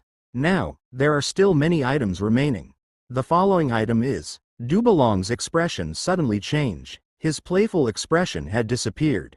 It was an attitude that he had never shown in the auction. It was like someone invisible was talking to him. I can feel the interference of magic power. I noticed that a third-party magic power was interfering with Dubalong. Dubalong was communicating with someone similar to the manner I talked to Yihi. But Dubalong was a high-class spirit. He can easily deal with any mental attacks. Those that could connect to him were very limited, especially since his expression looked like he was making a report. King of the Dark Spirits. Dark Spirit King. Yes, it could only be the Dark Spirit King. Especially since Dubalong looked nervous. Dozens of seconds passed before Dubalong spoke with a weak expression. I'm sorry, we will have a break for a while. If you need anything, then speak to the workers nearby. We will give you the best treatment. Dubalong bowed his head and disappeared behind the stage. Low-grade dark spirits started walking in the vicinity of the demons. The call of the Dark Spirit King. A spirit approached me with a seductive smile and started kneading my shoulders, but my nerves were solely focused on Dubalong. In the past, the Dark Spirit King had rarely interfered with the auction. He would only convey a story through Dubalong when there was a very serious matter. What had happened? I worried about it while waiting for Dubalong to appear again. After 30 minutes, Dubalong climbed back on the stage. He briefly bowed and then opened his mouth. Sorry to keep you waiting. The auction will proceed normally, so there is no need to worry. And I would like to say congratulations once again to Earl Randolph Nym for winning the 18th auction item, the Earth Dragon's body. Dubalong looked at me with a strange smile. I frowned as I saw it. Why did he bother repeating the congratulations? Furthermore, that smile from Dubalong gave me a completely different feeling. I couldn't think of the reason. That, Dubalong. The action made him seem like he was going to act as a scammer. There were many questionable things about that smile. Now, this isn't the end. There are still many items that haven't been made public. The 19th item is now coming up on stage and I am sure you will be very satisfied. An item that will satisfy all my guests, Tear of the Moon. The spirit workers brought out a beautifully decorated box. Dubalong opened the box that he was handed and a floating water droplet was revealed. I saw it and inwardly panicked. Different. Dubalong had sent me the auction list in advance. There was no Tear of the Moon on it. I had memorized it several times. There was nothing to suggest this item would come out. My mind thought about it. It was obvious that the list had been renewed after receiving the call of the Dark Spirit King. Why? That was the first question that popped into my head. There was no significant benefit to changing the goods. After all, the demons had limited points. They would just be exhausting the items on the list. Then I remembered Dubalong's strange smile. Huck, is the Dark Spirit King sending a message to me? I could confirm it. I needed to keep watch while the auction was in progress. The Tear of the Moon contains an intensive amount of magic power. The magic power has been refined for millions of years and can greatly increase your stats. Look at this glistening light. Isn't it wonderful? Dubalong was babbling on. The water droplet that flashed in the light. It seemed like the light of the moon was gushing out of it. I regained my composure and opened up Mind's Eye. Name: Terror of the Moon. Description: the magic of the moon is naturally refined to give intense magic power. If someone with less than 80 magic power consumes it, then magic power will increase by 3. If the person has more than 85 magic power, then it will increase by 2. If magic power is more than 90, then it will increase by 1.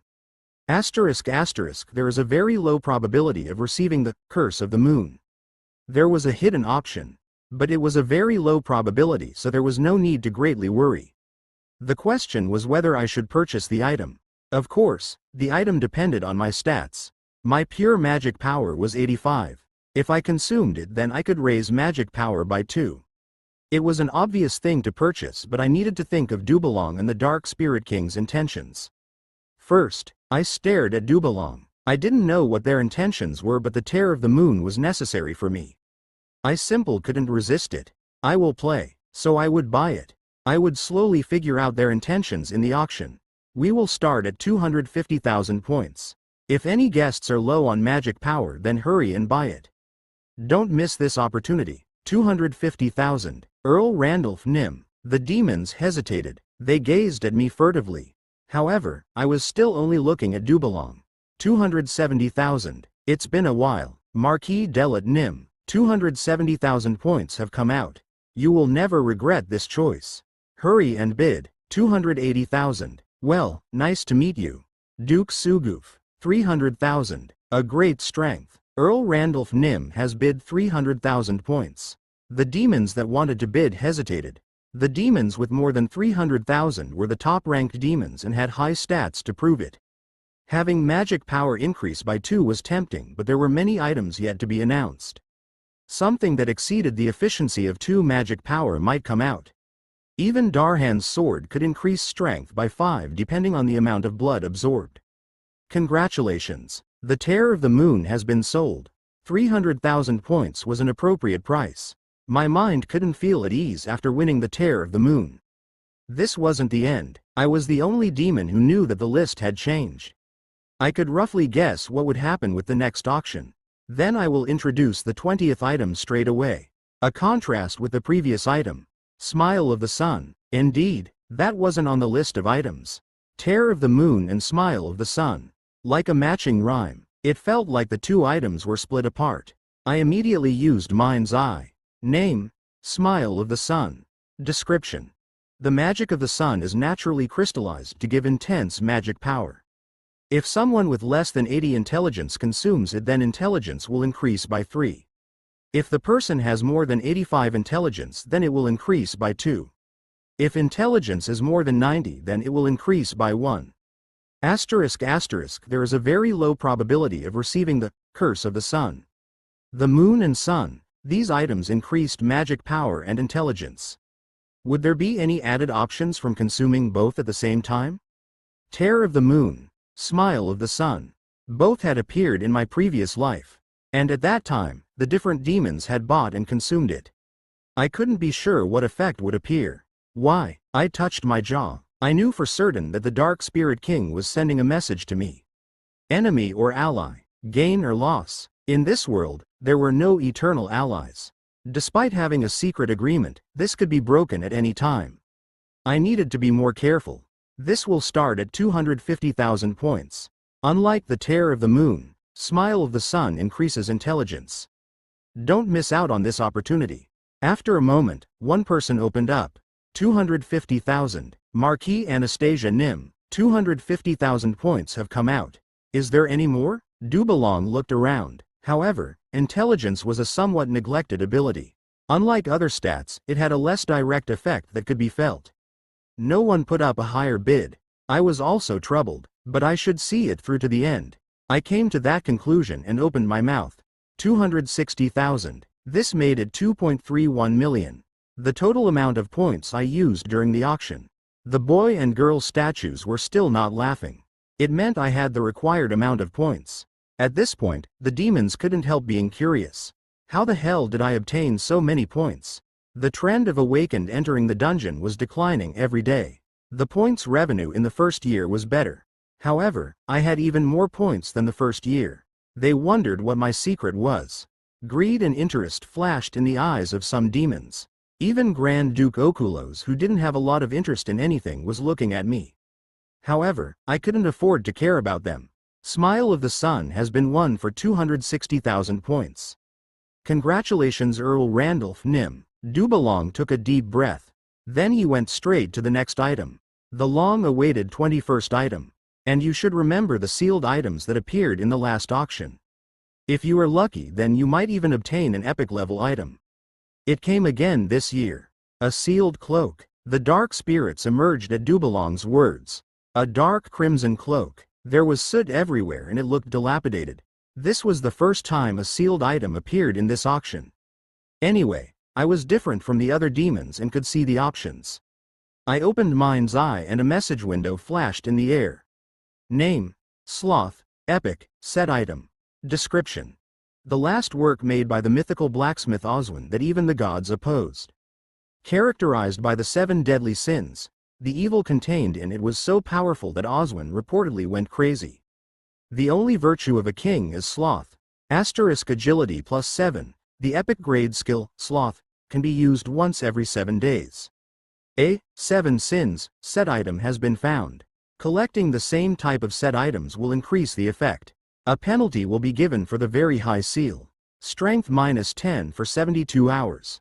I stared into the air. Last year, I had obtained a piece of the 7 sins set and another one had surfaced this year. But I couldn't just sit back and enjoy it. Terror of the Moon and Smile of the Sun. Sloth had also come out. This process wasn't normal. Testing me. I clicked my tongue. I finally realized the Dark Spirit King's intentions. Although it was sealed, the spirits were probably aware of Sloth's existence. They maybe realized that I also took Wrath, the owner of a high-level observation skill to see through the seal. The holder of a vast amount of points. This was the test. I didn't know why, but the Dark Spirit King was watching me. He was throwing good stuff to see if I had the power to purchase it. The ability to see the items and possessing an enormous amount of points. And I did as he intended when I bought the Terror of the Moon and Smile of the Sun. They were good items because they increased intelligence and magic power. So, Sloth. Sloth was one of the 7 sins. It was a dilemma, a must-have item for me. I already had Wrath. If I got my hands on Sloth, then my combat power would rise. But it was a problem if I confirmed the Dark Spirit King's thoughts the moment I bought it. It would also be an obstacle if the spirits had the rest of the 7 sins. Would I be able to get the remaining 5 items if I didn't move a little bit? I made some pragmatic calculations and leaned towards the side of buying. I knew myself well. It is inevitable that I will bite the bait. My forehead creased. I was caught by the Dark Spirit King's plan the moment I used Mind's Eye on Sloth. Although I didn't mind revealing the vast amount of points I had. Tisk. I clicked my tongue. I realized that I was forced to buy Sloth. Look at this sealed cloak in detail. It isn't simply an old and torn cloak. Have you heard of Oswin? A blacksmith of the demon world. Even the gods couldn't help being amazed by his creations. This cloak was obtained by chance in the cave where he died. It certainly isn't an ordinary item. Dubalong said, sealed equipment. There was no way for the spirits to verify it. However, they could make deductions according to the appearance and the place where they found the item. At the same time, the demons started to stir. The demons knew Oswin. He left many rare equipment. They had the power to separate the ground and sky. Those who accidentally obtained Oswin's weapons would have their power incomparably change. There was a tremendous upheaval in the demon world every time a weapon appeared. War would break out several times over it. Grand Duke Ariel, in particular, her eyes flashed. When she was in the demon world, her favorite weapon was made by Oswin.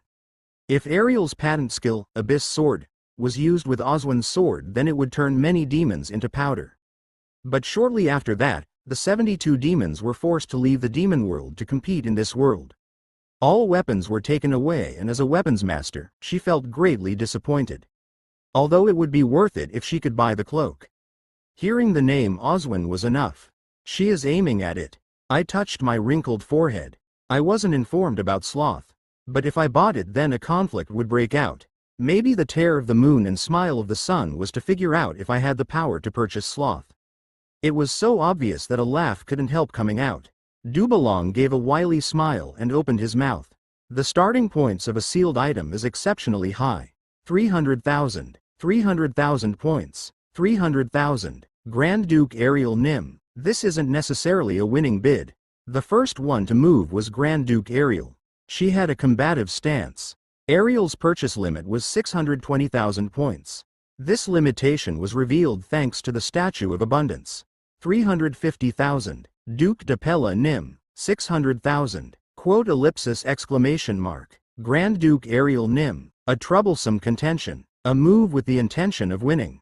It became silent. This was the first time it had jumped 250,000 points. It meant she was greedy to get sloth.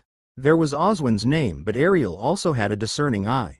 I discovered that when she tried to bid for Wrath last time. Of course, none of the demons bid after that.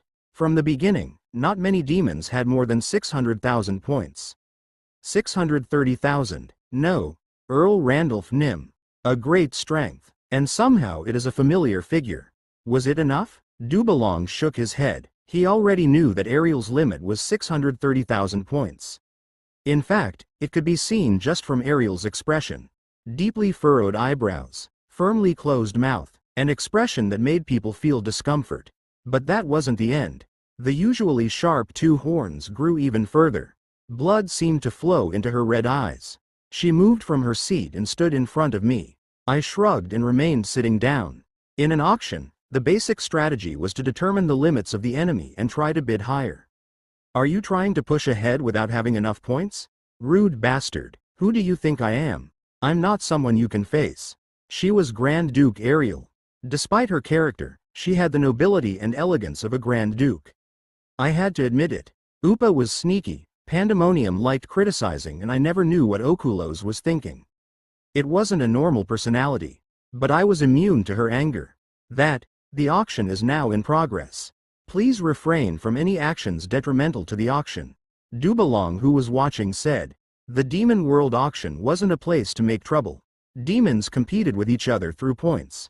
Of course, it was possible to restrict their entry if there was any confusion. Ariel knew this. It had been 2 years. There would be numerous opportunities in the future. She wasn't stupid, so she realized this. I admit that your ability is extraordinary. I disregarded her angry expression and complimented her. Ariel slowly said, so Randolph Briggseel, come to my faction. A sudden suggestion. In front of all the demons watching. I was at a loss for a moment due to her boldness. After a few moments, I shook my head. I had already rejected her once. Of course, her proposal was following a test, but I rejected her anyway. Even so, she once again made the same offer. The location was also a problem. An auction was currently taking place. All the Grand Dukes and demons were watching us now. I opened my eyes and gazed at Ariel. Strange. Ariel was resourceful, a demon who thought first before acting. But she chose this timing to make the offer. If I nodded, then she wouldn't receive any damages, and if I refused, she would have some justifications. Instinctive behavior or a calculated ruse? Was she aiming for it, or? I just couldn't tell. I reject. My temperament isn't suited to being under someone else. Wouldn't I rather reign? Anyway, I still gave an answer. And I spoke my true purpose. From the beginning, I was the enemy of all the demons gathered here. It was a subject that I didn't mind publicizing. Grand Duke Ariel's expression changed. You reject me and even mentioned ruling, right in front of me, Ariel. Indeed, this rude guy, she seemed to be saying as she stroked her smaller horn. Then her horns shortened to their original appearance. No one other than the Grand Dukes has ever reigned over the demon world. I am also one of them. This hasn't changed for a very long time. Do you know what you are saying? There is only one rule in the demon world. The strong will eat the weak. I openly denied Ariel. I laughed. This had nothing to do with rank. The strong monopolized everything. The strongest would rule the demon world. That was the absolute law. When I was in the demon world, I was an upstart who challenged the Grand Dukes. They treated me like a brat and laughed while beating me up. A guy they had erased from their memories. But I was no longer a brat. The guy who didn't know his limits had disappeared. Now I was strong. Ariel's face became intrigued. At the same time, she shook her head. Can you take responsibility for that? She was asking if I qualified for the most basic but absolute law. I rose. I was staring straight into Ariel's red eyes. I'm not the one who should be saying that. Ariel Diablo. I wasn't weak. A confidence that I could eat all these demons alone. Ariel could slightly glimpse this. This isn't an easy choice. Ariel turned and looked at the other three sitting. And she made a charged declaration. Listen, Randolph Brigzeal didn't accept my offer and I, Grand Duke Ariel, will never allow him to take the throne. This is my declaration of war. I will break him with my full power. An official declaration. Ariel was literally acting against me. She approached me with the intention of blocking me. Ariel's voice carried slight traces of her power of words skill. However, she should be concerned about what would happen if she couldn't fully block me. I didn't bother adding my own remarks. Ariel said some final words. I hope you meet a miserable death alone. Randolph Brigzeal. She finished and walked towards the door without any hesitation. Dubalong, who was watching, exclaimed. Ariel Nim. The auction hasn't ended yet. My excitement was broken. Kung. The massive doors closed. Ariel left the auction hall. But Ariel's expression was rotten as she left the auction hall. Her face was like a little child that didn't get her hands on a toy.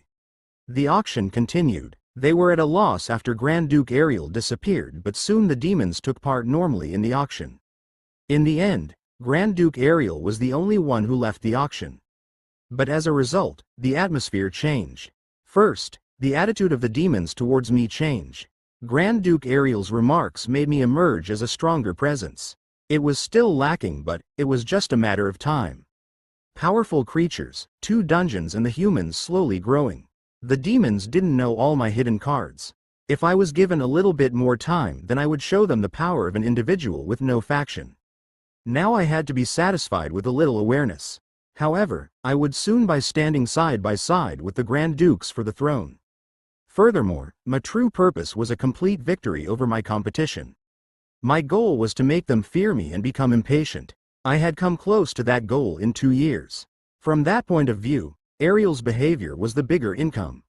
Now that their gazes had started to set on me, I had fully become the protagonist. After gaining a few more items, I very satisfactorily finished the second auction. Chapter 70 to 71. Creature Showdown. The auction ended when my remaining points reached 2 million. I had close to 7 million points in reserve, so I had used 5 million in this auction. Thanks to that, I had shoveled up a substantial amount of goods. Astral Code, Statue of Abundance, Tear of the Moon, Smile of the Sun, Sage's Leap, Earth Dragon's Body, Sloth, and 5 other items. The demons showed different responses after I successfully bid for 12 items. Shock, intense curiosity, hostility, irritation. Of course, none of the demons felt good. The auction was a competition. But they couldn't compete successfully due to my presence. I appeared out of nowhere and caused havoc. I had an overwhelming number of points that no one could resist. Their hope to obtain a number of coveted items and creatures ended the moment I showed an intention to bid. It wasn't a situation where they could beat me in points. Randolph Brigzeal became a prominent figure in their minds. The demons that missed out on the items felt resentment and cursed my name. Fortunately, I gained a large amount of points.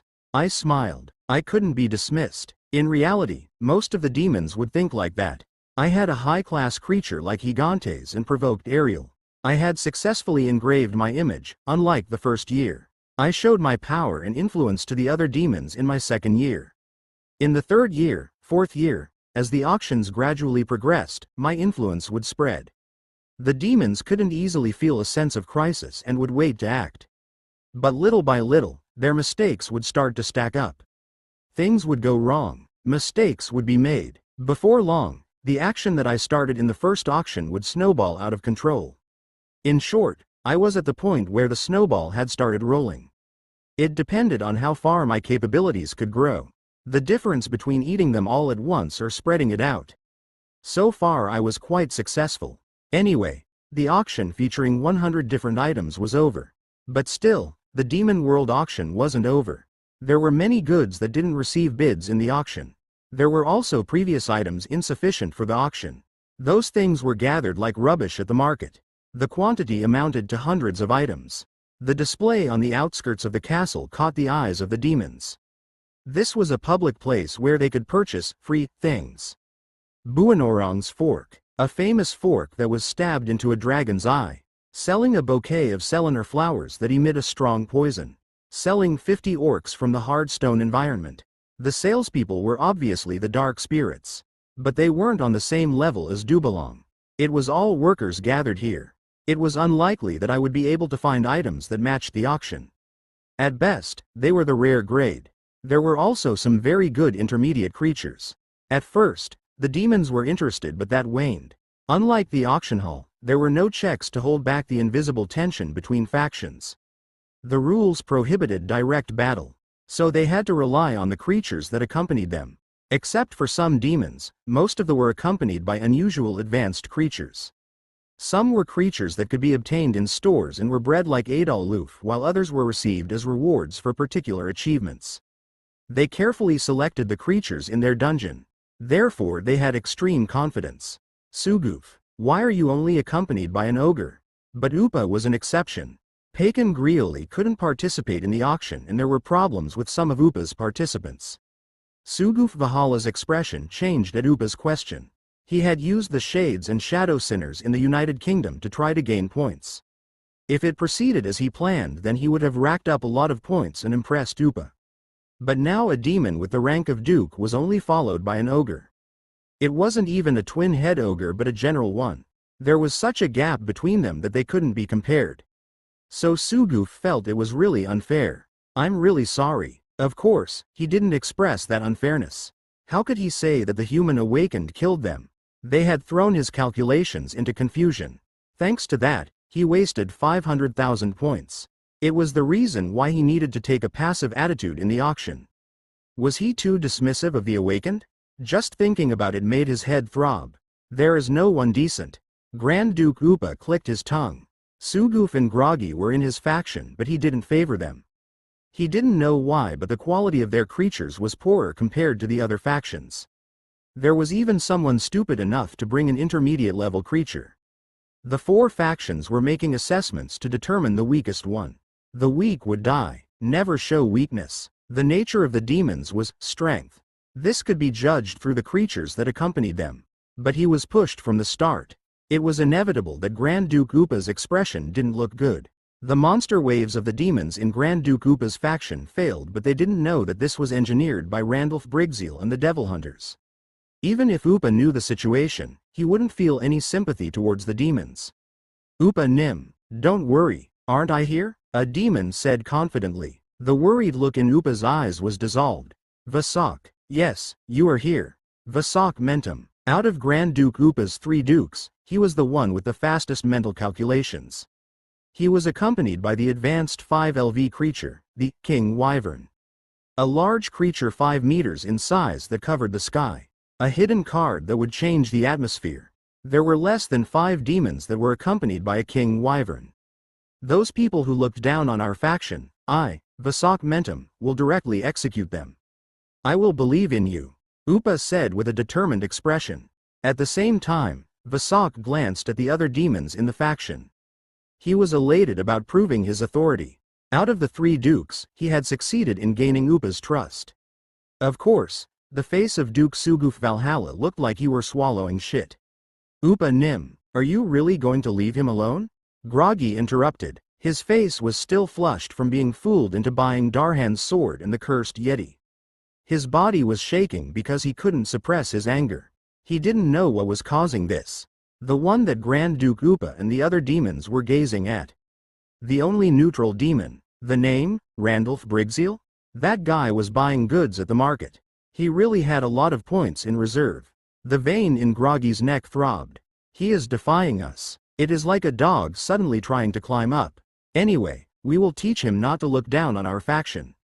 Upa was also angry. He had been pushed by that guy's overwhelming number of points. They had suffered losses. The other factions could never know. The quick-witted demons would notice that Upa's plan had failed. Grand Duke Upa touched his chin. The Dark Spirit King couldn't be trifled with. He doesn't want demons fighting in this place, so I will honor it to some extent. The Dark Spirit King ruled the spirit world. Just like the Grand Dukes in the demon world. They couldn't ignore the request of such a powerful existence. Groggy shook his head. Do not worry, I clearly heard the Dark Spirit say it. Starting this year, they will allow a confrontation between creatures. After that, Guy was summoned to the demon world auction. The Dark Spirit guiding that Guy at the time clearly said that confrontation between creatures was allowed. So why wasn't there a notice? They probably thought it wasn't necessary to cause trouble. The real trouble would happen once people are told. Upa briefly worried about it. But Upa knew the creature behind that guy. Groggy, you can't beat the Gigantes with the Dark Warrior. I am quite familiar with the Gigantes due to the past. The Gigantes was an endangered high-class species. Not many demons knew about the Gigantes. However, Upa had an encounter with the Gigantes in the past. They were completely different from the Dark Warriors. Groggy's body trembled. However, I know what you are worried about. You deserve praise for giving me good information. And I can't just leave those guys alone. Upa came to a conclusion. Vasak, Gigantes is vulnerable to aerial attacks. The King Wyvern should be able to win against it. A high-class creature definitely had a weakness. Victory was possible if they took advantage of that weakness. Vasak bowed deeply. Let's fix that dog's head. Outdoor market. I was busy trying to find anything good among the various bits and pieces. I was originally planning to go home straight away, but then Dubalong came to talk to me. I recalled the conversation with Dubalong. Right now the market is open. Find a good place. Is this also a test from the Dark Spirit King? You noticed. However, this isn't a test. The spirits are pleased and have left you a gift there. Ridiculous. The spirits desire a good relationship with Randolph Brigzeal Nim. Randolph Nim is a unique balance destroyer. A test is necessary in order to determine if you are qualified. Please push away your anger. He admitted that the change in the list was a test. His words meant that I would be the balance destroyer between the four factions. The Dark Spirit King seemed to want the balance between factions to be broken. If not, there was no need to use the words balance destroyer. That's why they wanted to pull me into their influence. There had to be a reason for why the Dark Spirit King was acting. Furthermore, the Dark Spirit King didn't interfere with the four Grand Dukes.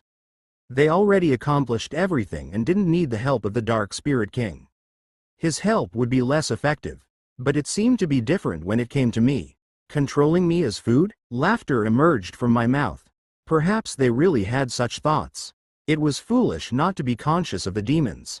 Unlike the four factions, I was alone. Did the Dark Spirit King judge that I couldn't win without his help? Was he confident that I would crave his help?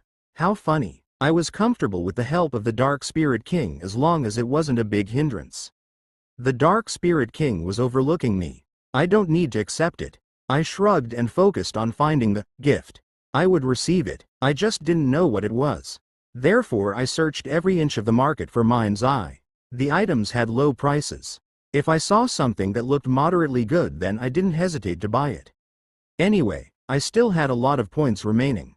I had expected to spend more in the auction and could afford to buy some more things. I had almost searched through the entire market when someone stood in front of me. Randolph Brigzeal, I want to apply for a duel. Vasak Mentum, one of the dukes in Upa's faction, was looking at me with an arrogant face while accompanied by a King Wyvern. Duel? I wondered what this nonsense was about. It's not like I didn't know the dictionary meaning of a duel. In addition, I was familiar with the demon called Vasak Mentum. A powerhouse with the rank of Duke in Grand Duke Upa's faction. Selfish and opportunistic, a bat-like fellow. Pakan Grioli and Vasak Mentum played an important role in Grand Duke Upa's fight against Ariel. They betrayed him and was the cause of Ariel slicing through Upa's neck. After that, they were caught in Pandemonium's faction and suffered. Right now, he was an authoritative and smug demon. Why was he challenging me to a duel? This was nonsense. The direction wasn't very good. A duel. Do you want to play? I gently mocked. In fact, a duel between demons was unbecoming. Your act of deception has already exceeded the limits. Obediently accept the duel. If you turn tail and run, then I will say that you were scared. Vasak Mentum deliberately raised his voice. Some demons turned their attention this way. I couldn't avoid their eyes. If I accepted the fight, then I would definitely win. If I avoided it, then the impression I left could fall apart. The strong took it all while the weak were despised. Such accidents occurred when demons were gathered. It is later than expected. Vasok wouldn't have challenged me if he thought he would be defeated. He judged there would be some benefits. But that wouldn't happen. I had been waiting for this situation to come. Unlike last year, I had annoyed the demons. I once again scratched Grand Duke Upa's faction. It was something that couldn't be dismissed. I leisurely opened Mind's Eye. Name: Vasok Mentum. Occupation: Demon Duke. Dungeon Master. Title: Massacre Puncher. XU. Agility +7. Stats: Strength 78, Intelligence 73. Agility 83, +7. Stamina 76. Magic Power 66. Potential: 376 +7 500ths.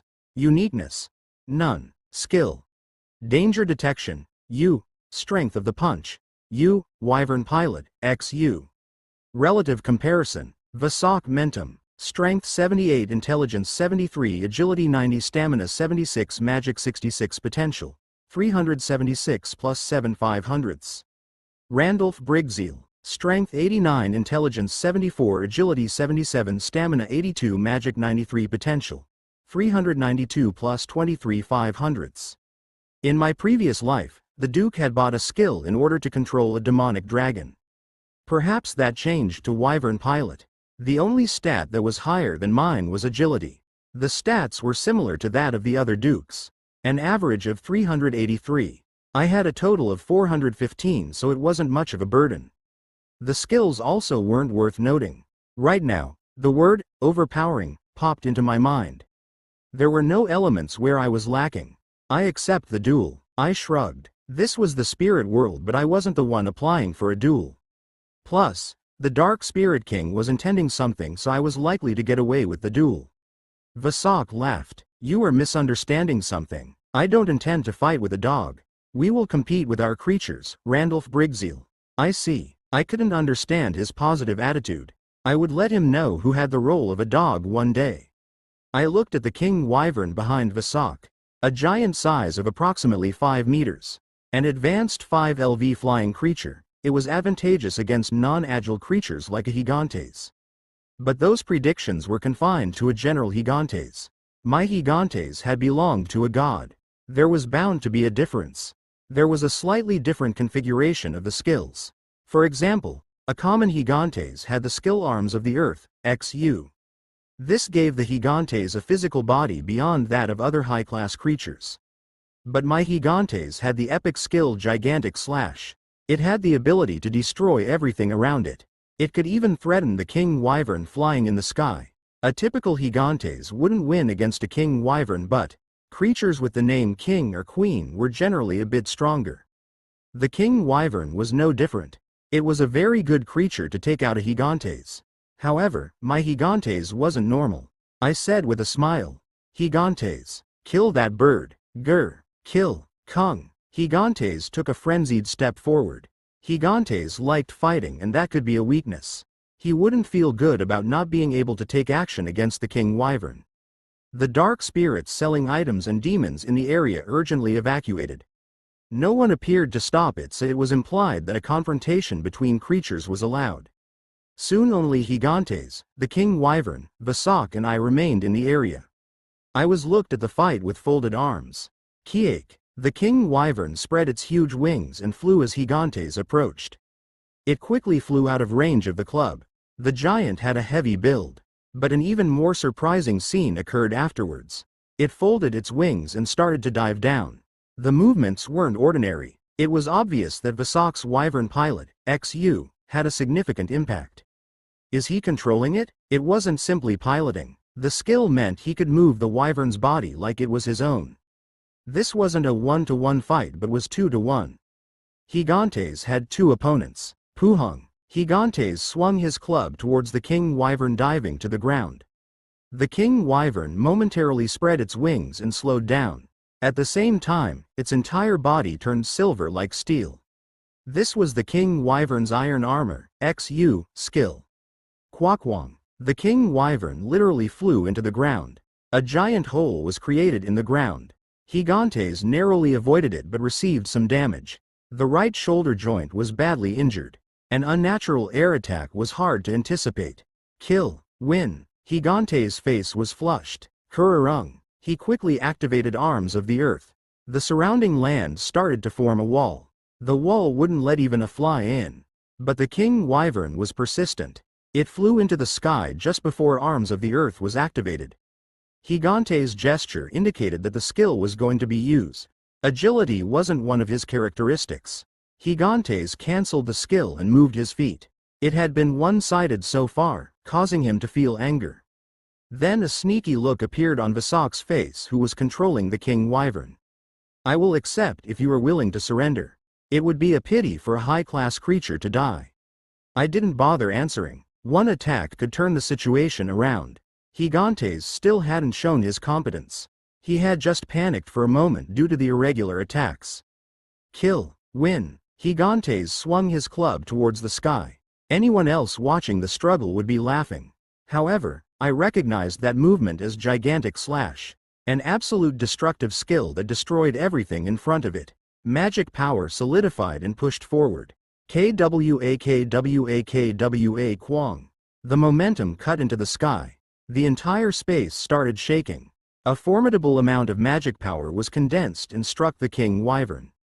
Fortunately for the king wyvern, its heart was avoided, but it was still damaged. What is that skill? The demons murmured as they saw Gigantic Slash split apart a huge cloud in the sky. They didn't recognize Gigante's attack. In particular, Grand Duke Upa's expression hardened. In the past, he had used his hunting skills against an adult Gigantes. He confirmed that the Gigantes species had the Arms of the Earth skill but didn't see an attack skill. This was a big variable. If he knew the Gigantes skill, then he could develop a victory strategy. A specific strategy could be developed. He wouldn't have been caught by a trap. Vasok's wyvern pilot fully covered the Gigantes. But that attack skill meant it was possible to snipe from a distance. The advantage of the flying ability was severely diminished. Of course, this skill couldn't be used indefinitely. In the end, the strategy was avoidance until the Gigantes was caught.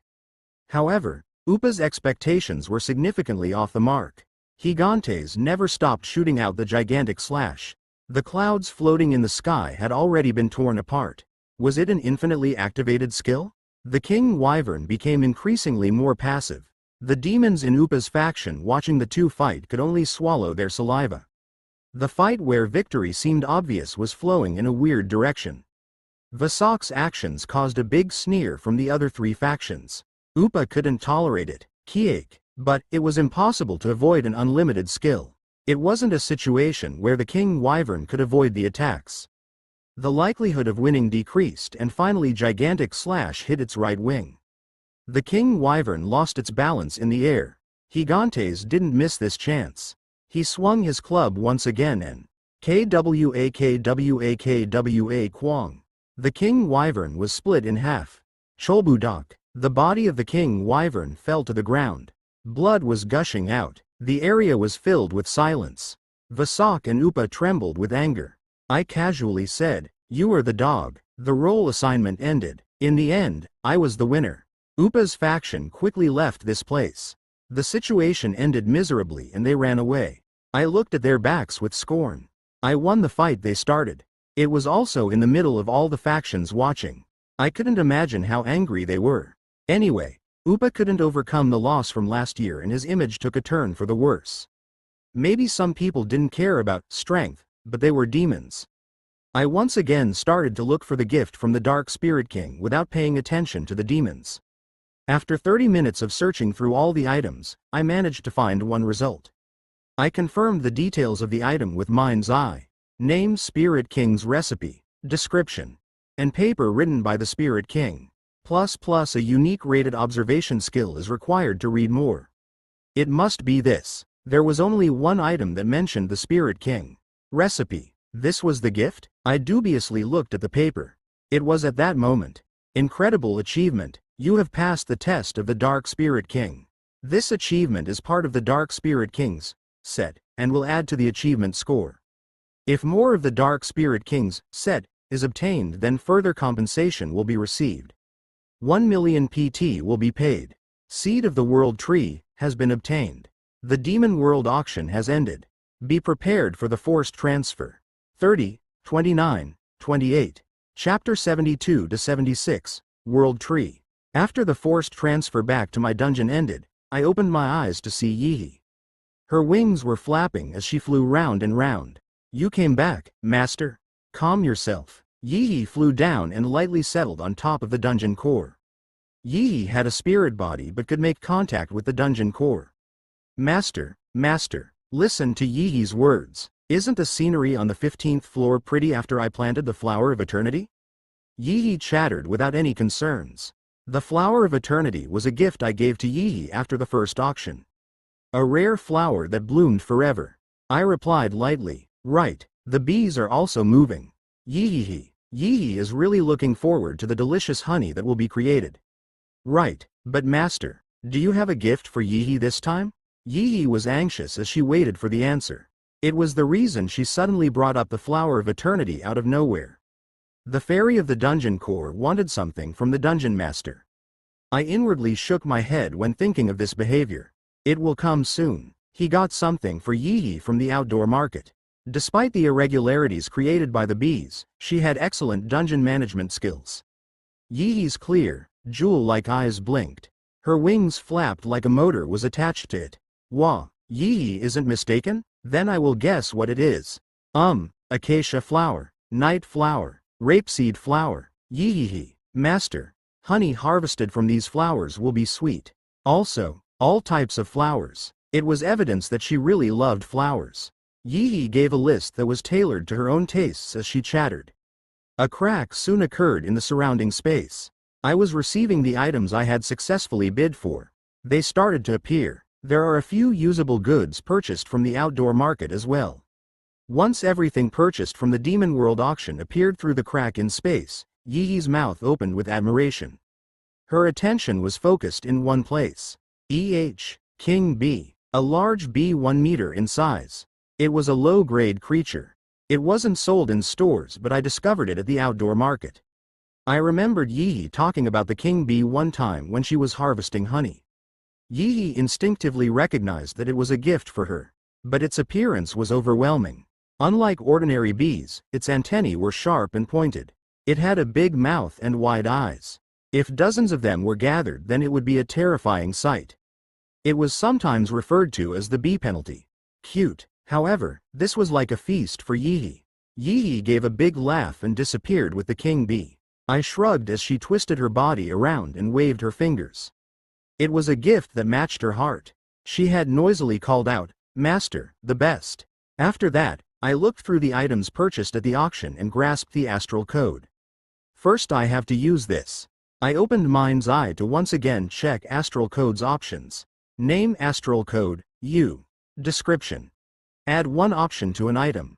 Asterisk stats plus 1 to 2 or a specific characteristic will be randomly selected to enhance the item. Asterisk the failure probability will depend on the user's magic power. In the end, it was a strengthening item. It increased a random stat by 1 to 2 and gave an unique attribute to the item selected. What should I enhance? I thought for a moment before pulling out Wrath. It was one of the best things I used. There was also Sloth, but it was a cloak. It wasn't as important as the sword that was directly wielded. I will strengthen Wrath. The information about how to use the item was simple. Astral code. I called the name. Soon the black object emitted a colorful light. Astral code is working. Please select an item to strengthen. Wrath, Epic, 2. Sloth, Epic, 3. Paranormal, U. Those were my 3 current equipment. I chose Wrath. Item, Wrath, will be overridden by astral code. Please wait for a moment. The high magic power, 93, has significantly increased the chance of success. Progress 1%, 2%, 3%, 100%. The enhanced attribute has been selected. The requirements for the skill, Wrath, Epic, has become lower.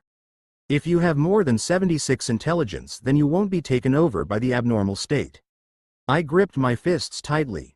My breath was a little rough. Randomly increasing stats by 2 would be a big winner.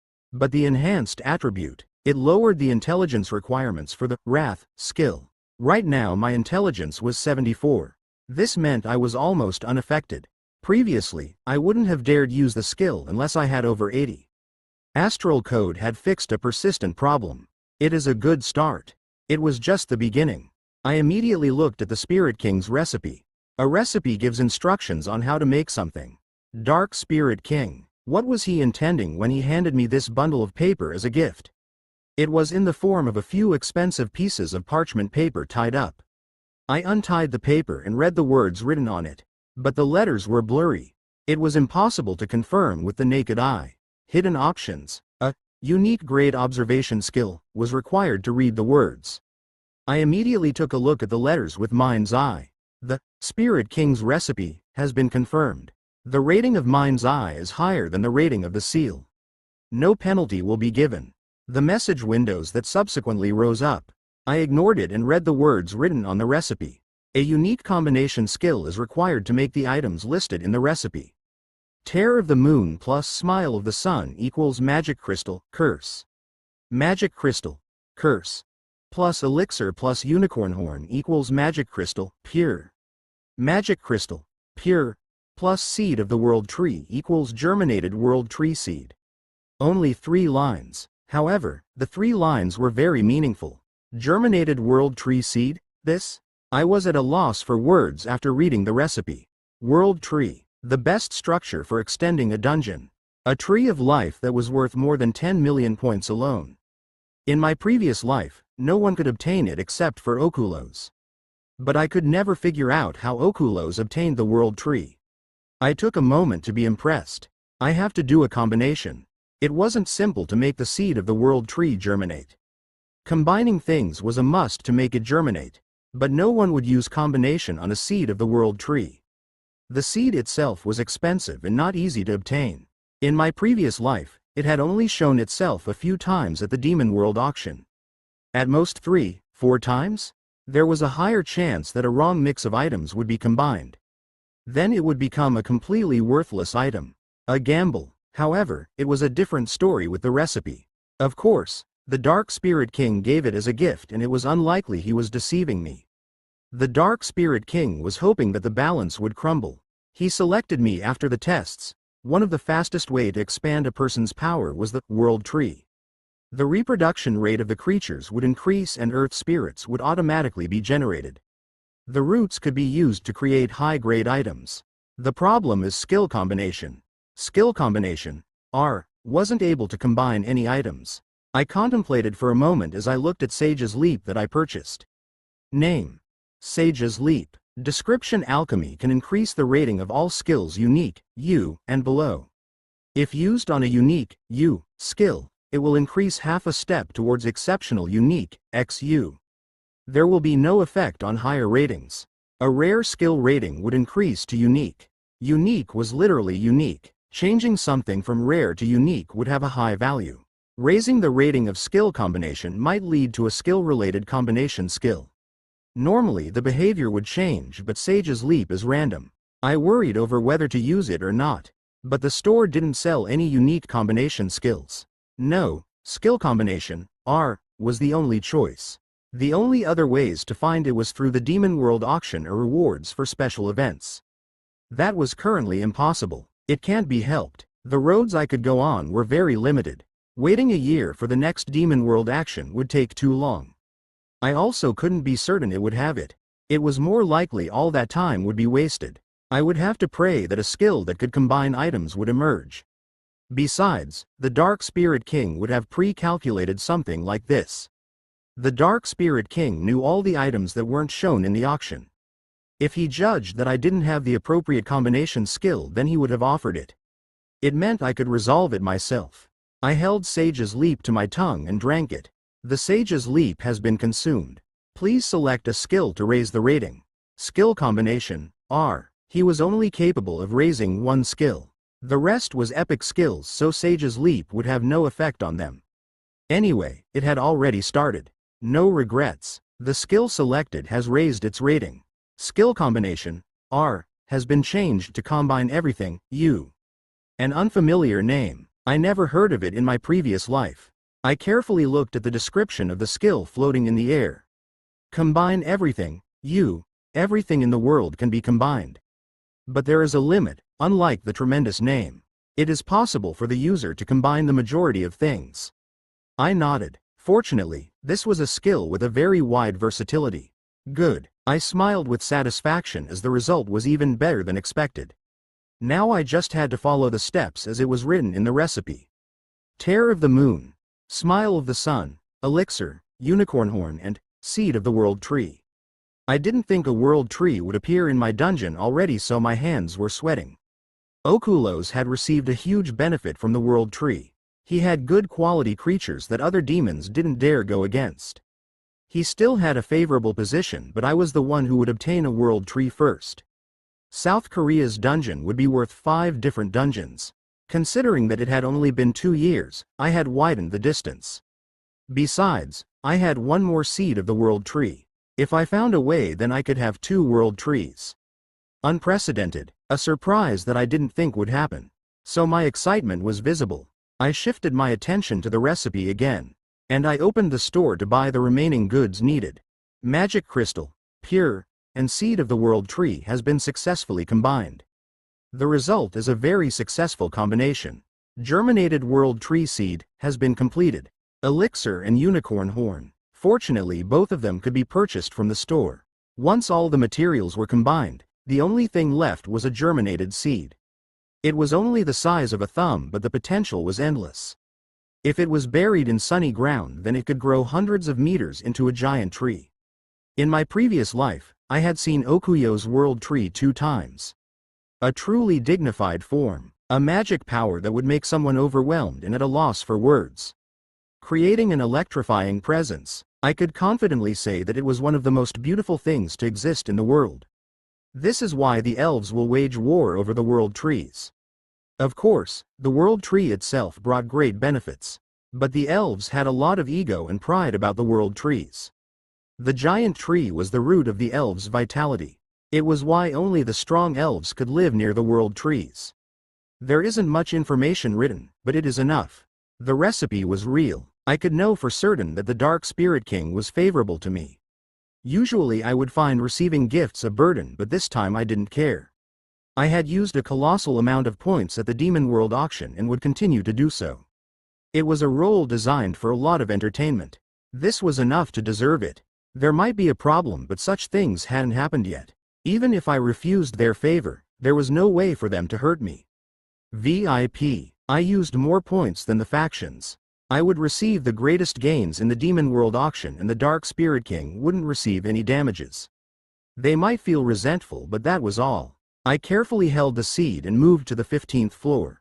Before long, I reached the vicinity of the Dark Elf's village and Julium rushed forward. It is great to see Dungeon Master. Where is the place that the seed of the world tree is planted? I spoke bluntly. The seed I obtained from Adol Luf's dungeon hadn't germinated. It was buried in the place with the strongest soil. Julium blinked and asked, "Not far from here. You came. If you don't mind, can I ask the reason?" "I intend to plant the seed of the world tree." "Haven't you already planted it?" "It did not germinate. This is a seed of the world tree that has germinated. Look." I spread out my right hand and showed the germinated world tree seed. The seed contained such a massive amount of magic power that even Julium could recognize it. It looked exactly like the other seed of the world tree, but there was one thing. The germinated seed had one difference. Julium's breath stopped as he realized the difference. His body trembled badly as his eyes widened. It was surprising enough that there were 2 seeds of the world tree, but now one had germinated. Julium realized my intention and hurriedly bowed. "I will bring you there immediately." Julium swallowed his saliva and turned around. In the middle of the 15th floor, the seed of the world tree was buried. Fertile ground. The status and strength of the soil was excellent. Anything planted there would grow rapidly. Dozens of dark elves were gathered around singing. Chrisley's face had a blood-red tattoo on it and she was sitting closest to the seed. A powerful surge of magic power. Grass was noticeably growing. This was the hymn of life that all elves instinctively knew. But it didn't seem to be effective in germinating the seed. It seemed like the seed needed certain conditions to germinate, so the usual way wouldn't work. "Please focus here. Stop the ceremony." Julium clapped his hands. The concentration on the ceremony scattered. The dark elves turned their attention this way with puzzled expressions. Then they hurriedly got up and bowed to me. Dungeon Master has come. It is great to see Dungeon Master. I continued looking at Chrisley in the center. Her face was tired from the ceremony, but it still had its usual charm. But I asked a question rather than dwell on her beauty. It has been a while. The progress? Number. Chrisley replied weakly. She already had the seed for a few months. It started confidently but soon came to a standstill. Tell me what you used. First, the fertility of the soil. Bugs were used to stimulate growth, and I asked the fairy to change the soil. There was also advice from the earth spirits, but they seem unsure about the world tree. We also planted other trees, but they just died. Finally, we've been performing the hymn of life for a month, but it seems like there isn't much effect, my dungeon master. Chrisley answered honestly without holding anything back. Every other method failed, so the ceremony was their last resort. I am certain that nothing will work except combination. I expected it. There were no exceptions. I passed the seed in my hand over to Chrisley. Chrisley opened her mouth and spoke with confusion. This is a new seed of the world tree that will be planted. Chrisley noticed quickly. She perceived that it was real. But there was still one questionable thing. My dungeon master. If I'm not mistaken, that is in an already germinated state. I spoke like it wasn't a big deal. You saw it properly. Ah, that one word was enough. It contained all of Chrisley's admiration. All the efforts of the dark elves were in vain, but she felt great joy at the germinated seed. Are you thinking of planting it? It is worrying. Do you know if 2 world trees have ever appeared in one place? Chrisley struggled for a while before her shoulders slumped. I'm sorry, I've never heard anything about it. Any others? I asked the rest of the dark elves. However, none of them nodded. I touched my chin while thinking. Julium and Chrisley were familiar with the history of the demon world. If they both didn't know, then it was unlikely to have happened. I can plant it in Japan's dungeon or plant both. I worried about where to place the germinated seed, but it increasingly tilted in the direction of planting both together. This was because of an item purchased at the auction. Statue of Abundance, an epic grade item that increased the reproduction rate of all species near it. The seed of the world tree went in this category as well.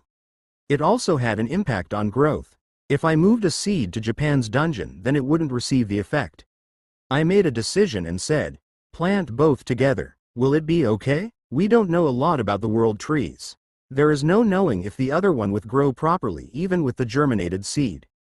It does not matter. Chrisley's face was full of worry. And she wasn't wrong. There were many unsure variables. If one was planted in Japan's dungeon, then the risk would reduce significantly. But there would be more results if both were planted together. They would receive the blessing from the Statue of Abundance. Besides, what effect would the blessing have on the germinated seed? It might have a good effect on raising the world trees. I selected the side that I wouldn't regret. Anyway, I was rarely 100% satisfied. I didn't allow any further objections, so she nodded. At the same time, conviction appeared in the eyes of the dark elves, including Chrisley. 2 world trees. They couldn't help feeling greedy. Chrisley was just thinking of me when she was worrying about the results. If they succeeded, this was a tremendous blessing.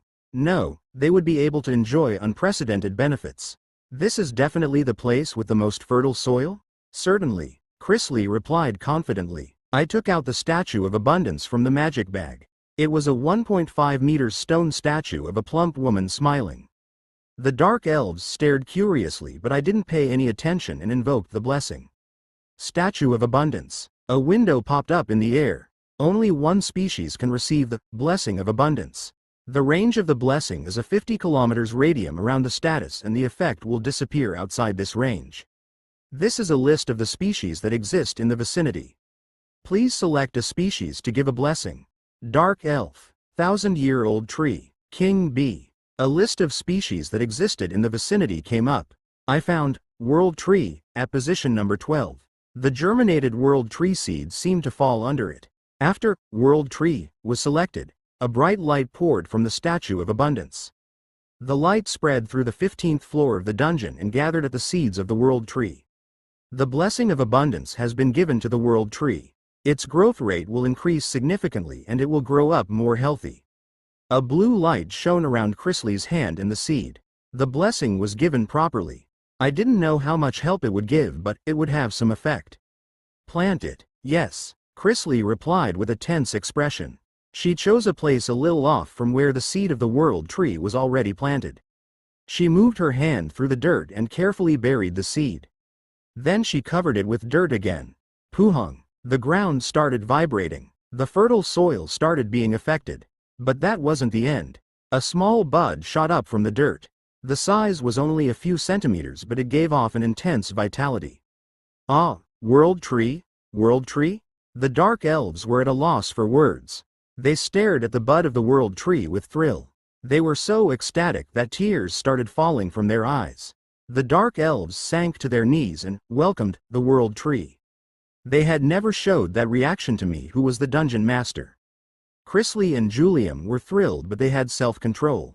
Soon a few messages appeared in the air. An incredible achievement, a world tree, has successfully sprouted for the first time. The world tree is the mother of the forest. Thanks to the special blessing, a large fortress can be constructed that will stop enemy attacks. The dungeon rating has gone up. You can verify this through domestic mode. The title, World Tree Master, has been given. I frowned while looking over the windows. Dungeon rating? I had somewhat anticipated a title. A title had been given for growing a world tree. But I was ignorant about the dungeon rating. Was there a dungeon rating before? I couldn't know. I had neglected almost everything related to my dungeon in my previous life. My information related to dungeons was very limited. I should verify it, but I checked my status window first. Name: Randolph Brigzeal. Occupation: Demon Earl. Dungeon Master. Title: * Dungeon Hunter. Residual stats +1 when occupying dungeons and hunting demons.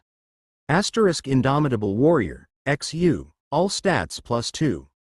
* World Tree Master. XU. All stats +2. * First to receive a fairy's blessing. U. Magic power +6. Stats: Strength 80, +1 +, Intelligence 72, +4. Agility 75, +1 +, Stamina 80, +4. Magic power 85, +10. Potential: 392 +4500. Remaining stat points: 3. Electric power, 16 gigawatts. Uniqueness: Heart of the Hell Monarch has woken up. Skill: Combine Everything, U, Mind's Eye, XU, Lightning Elemental, Epic. Wrath, Epic. Sloth, Epic.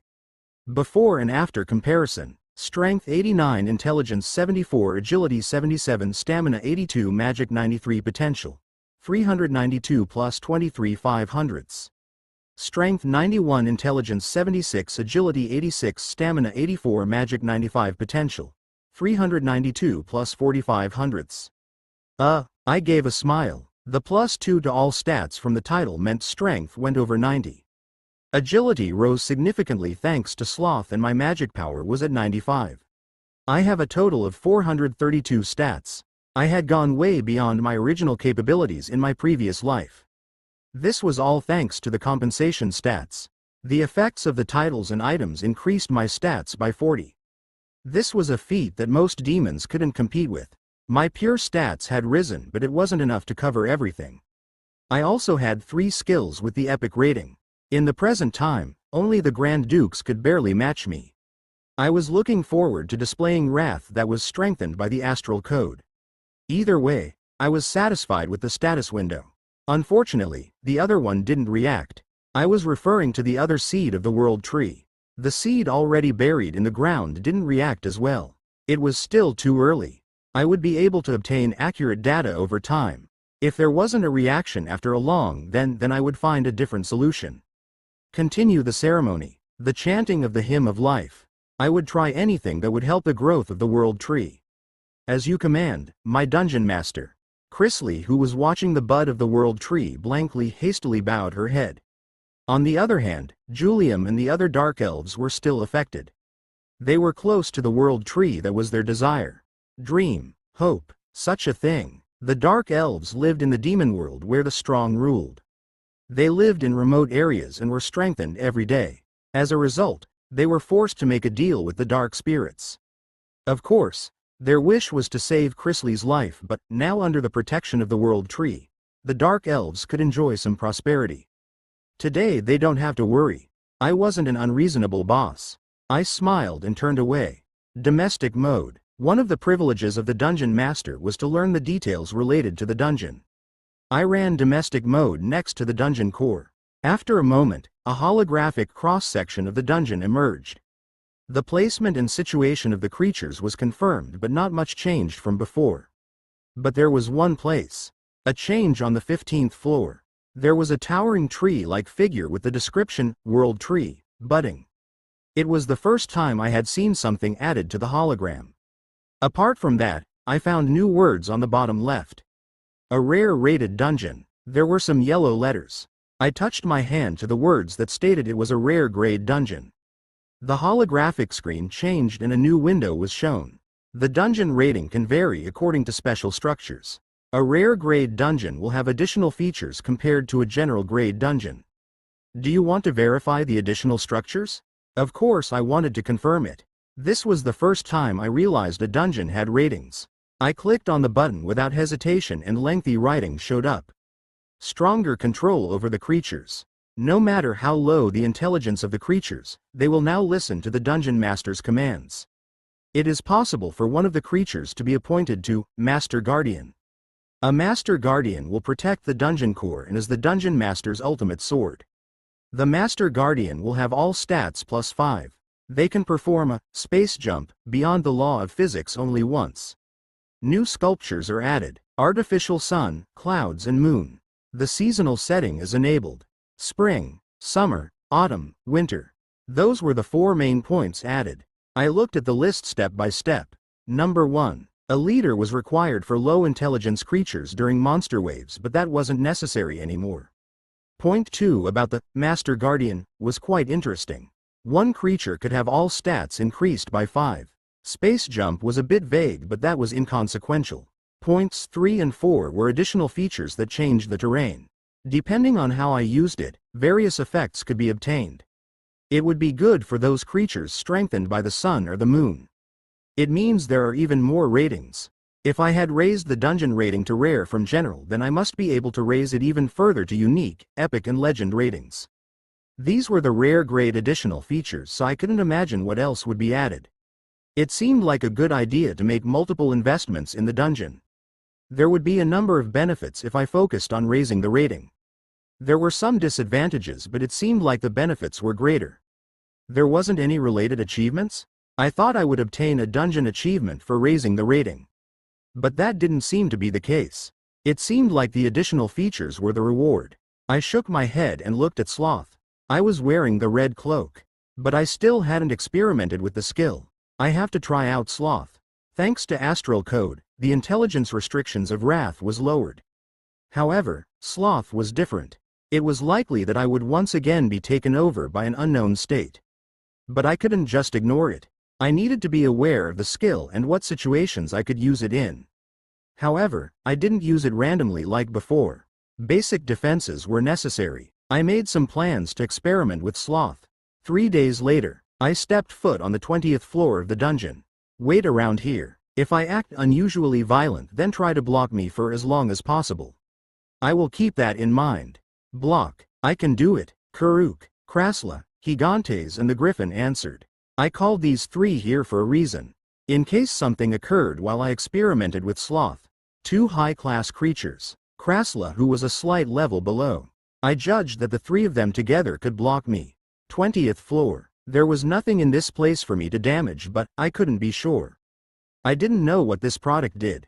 I made some preparations just in case. Then Krasla asked, I've roughly heard the story. But what if Master doesn't return to normal? Before coming here, I had given a slight explanation that I was experimenting with a skill.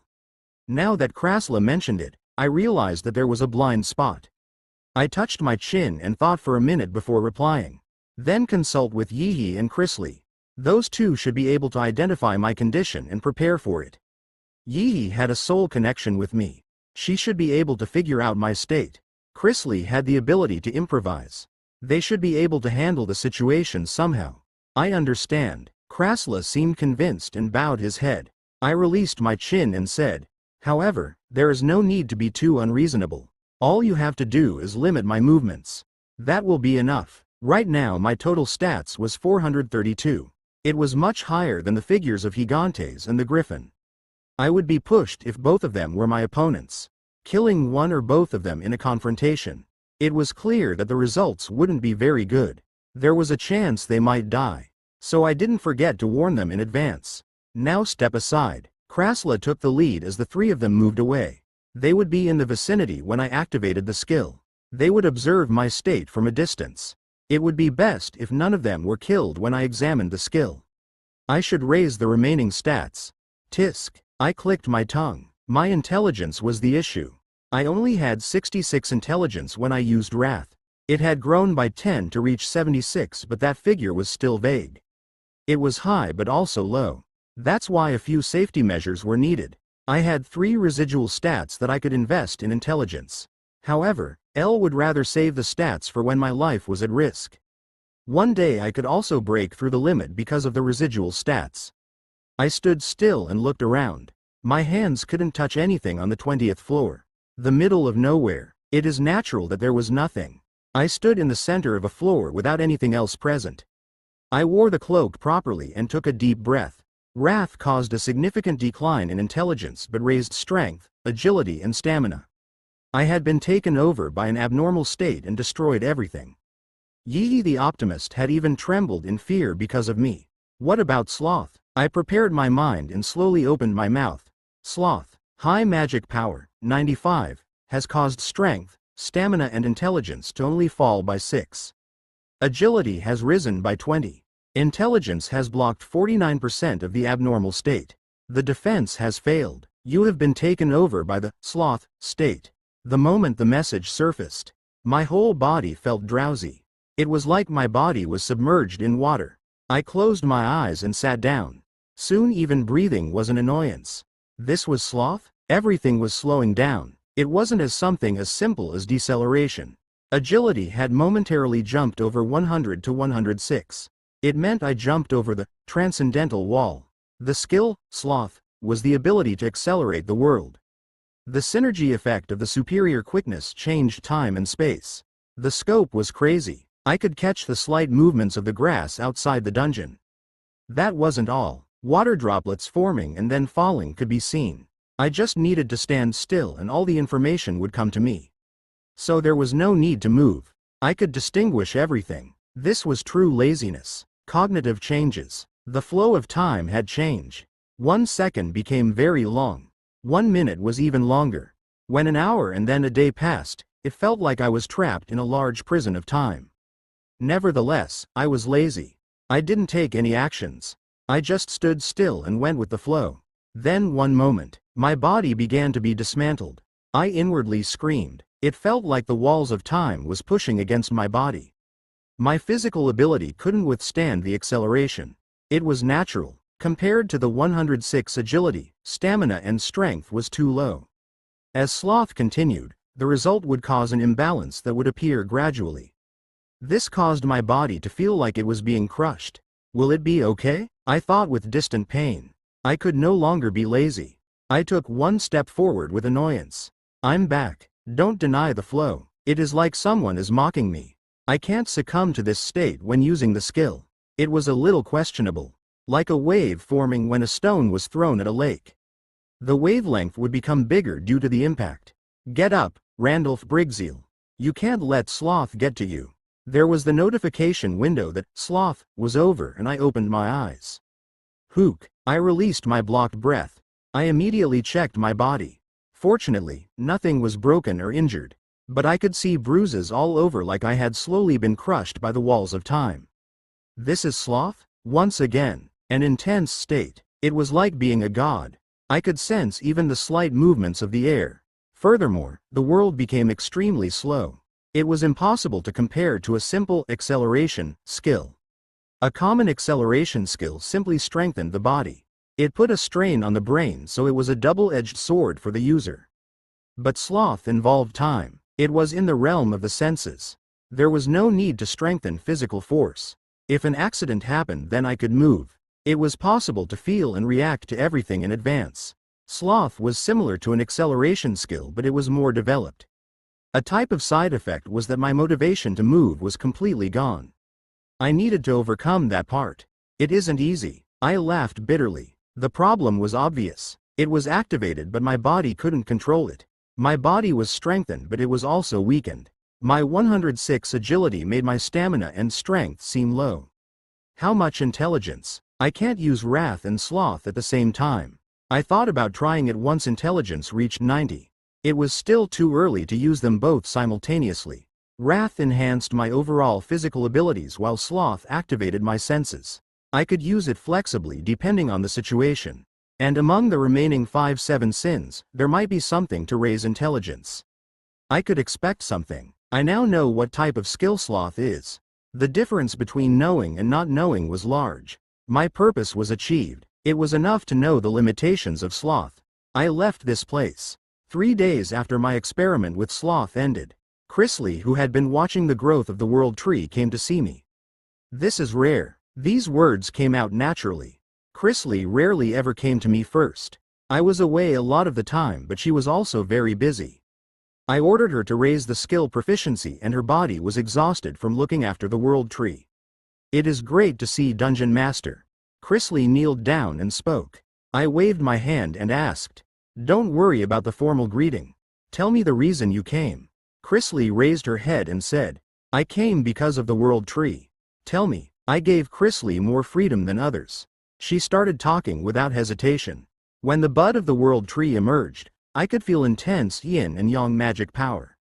This wasn't originally in the seed, impurities, but refined into something pure. In the meantime, I organized my thoughts and wanted to ask Master about it. I had no choice but to feel surprised. "How do you know that? Don't you know the type of magic power in my body? The true demonic dragon Aogen and the dark elf Sheila." The contrasting power mixed together inside Chrisley. It meant she was very sensitive in that direction. But noticing impurities was a completely different area, let alone knowing about refining magic power. This is the impact of 100 intelligence. That was just my guess. I took a moment to admire it. Information about the world tree. This information about the world tree couldn't leak out to the other demons. But the other person was Chrisley, a dark elf who became devoted to me through the ceremony and would never betray me. Furthermore, Chrisley was the owner of 100 intelligence. I didn't know the answer, but there was no possibility of going back. Since then, she had worked hard. Combination. I spoke after coming to that conclusion. Combination, is it? Chrisley was confused by the ambiguous reply. I took out the recipe from my magic bag and handed it to Chrisley. This is a combination that can germinate the seed of the world tree. Tear of the moon, smile of the sun? This if the first time I've heard those names. You can read it? I was inwardly surprised. The Dark Spirit King had directly sealed the recipe. It couldn't be read without an observation skill. But Chrisley could read it. This was the overall effects of high intelligence. I once again realized my intelligence was too low. Chrisley watched my reaction and asked, "Is it strange?" "No. Anyway, it is written in the recipe. Crystallized magic power, I've heard of it. If pure magic power is gathered, then sometimes a crystal will form." Chrisley noticed the presence of Tear of the Moon and Smile of the Sun. For now, there is no way to obtain it. So I could only look forward to the Statue of Abundance. I was hoping that the blessing would germinate the remaining seed. It had only happened a few days ago, but there were still no signs. Chrisley closed her eyes. She seemed to be thinking of something. Dozens of seconds passed. Then Chrisley opened her eyes again and a strange light flashed in it. Tear of the Moon, Smile of the Sun. Looking at the name, they probably consist of yin and yang magic power. If so, won't my blood play a similar role? The magic power in my blood might be able to form a crystal. I gazed at Chrisley with a bemused expression. It felt like I had been struck. Why didn't I think of something so simple? An unparalleled amount of magic power certainly flowed in her blood. The true demonic dragon Aogen had the nature of the sun, while the dark elf queen Sheila was of the moon. But getting such an effect would require removing a significant amount of blood. You could die. I'm not going to die. A baseless confidence. A laugh couldn't help escaping. The combination isn't meaningful. There is guarantee a magic crystal would be completed. Taking the first step is important. If it isn't even started, then nothing can be achieved. It was quite reasonable. That was also my attitude after coming back to the past. But there was still something that bothered me. Your blood is not enough. You will cover the rest of the magic power, my dungeon master. If you allow me to learn a skill related to extracting magic power, I can extract the magic power and combine it with my blood in order to form a crystal. Extracted magic power couldn't unconditionally be combined. The ratio of magic power extracted needed to be established and purified. This was a highly complex task, but Chrisley could pull it off. In addition, her motivation was great. Chrisley normally didn't strongly express her opinions. This was the first time she had an active attitude. In my previous life, I would have just rejected it. I would never hand out a skill power or be willing to bleed to extract magic power.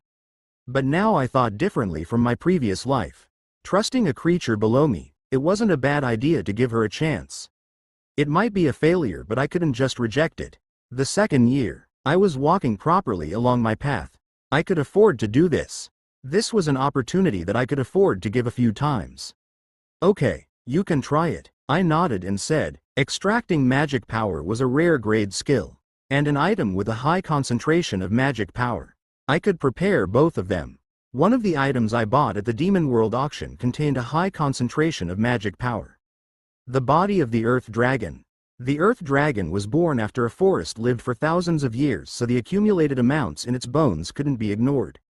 I originally planned to create an undead creature called Bone Dragon from it, but plans were always changing. I would gladly use the body of the dragon if it would give positive results. Of course, some practice was required before using the body of the Earth Dragon. Chrisley, I will appoint you as the Master Guardian. Before handing over the skill and corpse of the Earth Dragon, I spoke to Chrisley. I chose to appoint Chrisley as my Master Guardian. She had very high loyalty to me and she had the brightest future. In addition, all stats would increase by 5, so she would become more resilient. I had experienced the power of raising agility to 106. I couldn't imagine the effect that would appear if her intelligence reached 105. More stamina would also be helpful. It was inevitable that Chrisley would be selected as the Master Guardian. I will follow you. This was another good point about Chrisley. Unlike Julium, she didn't bother asking me for a reason. She tried to understand it for herself. If she still didn't know, then she wouldn't hesitate to ask. I smiled and immediately went into domestic mode to make the appointment. And the rest of the procedure was done. At the same time, a colorful light emerged from the dungeon core. Light started to wrap around Chrisley like a cocoon. A few message windows flashed in the air. Chrisley has been selected as the Master Guardian. The Master Guardian is different from the other creatures. They are the last shield. Only one can exist and will defend everything.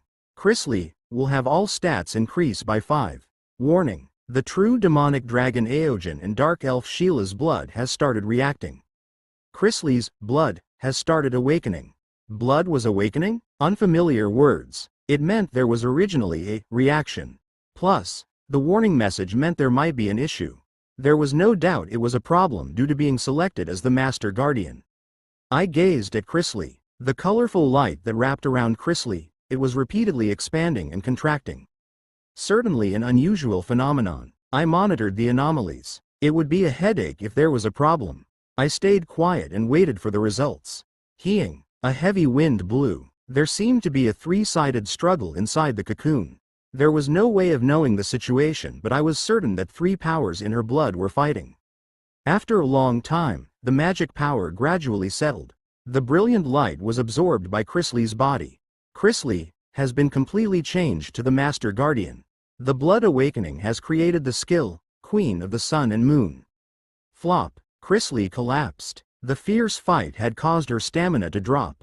I drew closer to Chrisley and used Mind's Eye. Name. Chrisley. Occupation Master Guardian. All stats +5. Title * person with the blood of a true demonic dragon. Epic. Intelligence +6. Magic +6. * blessed by the moon. XU. Magic power +8. Stats. Strength 37. +5. Intelligence 94. +11.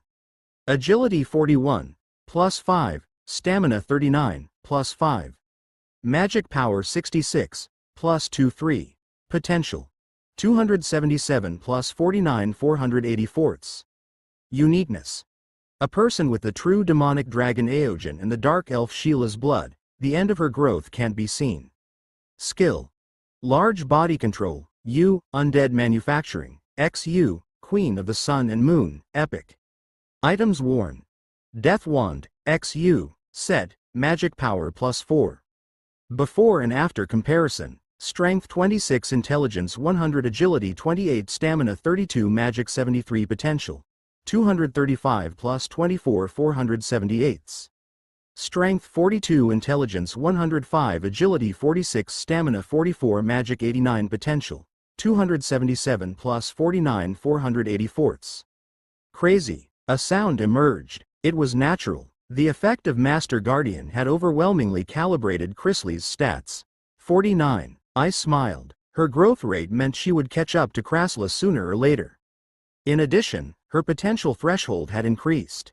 478 to 484. A small but definite breakthrough. Until now, I had never heard of a creature breaking through the limit. Body control, R, had also climbed to a unique rated skill. It had upgraded to large body control, U, and she could control a lot more corpses. Undead manufacturing had increased a half step, but the more amazing part was the newly created skill. Epic grade skill, a measure of a high-class creature. It wasn't a requirement, but the best high-class creatures had epic grade skills. The change in only 1 year is unbelievable. This wasn't the end. She had become stronger in a year.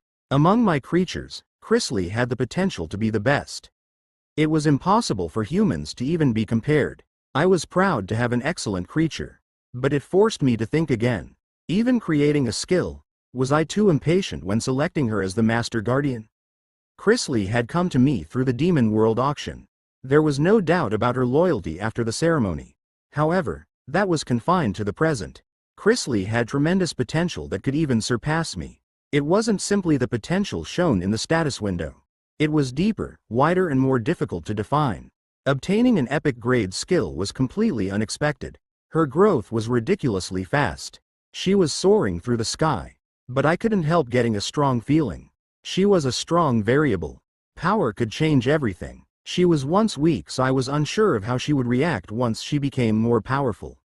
The odds were high that her heart. I had seen such scenes in my previous life. Usually creatures couldn't deny the dungeon master. But Chrisley had unprecedented intelligence. There wasn't much known about the intelligence stat. Maybe in the near future, I could break through the loophole in the system, but that wasn't doable at the moment.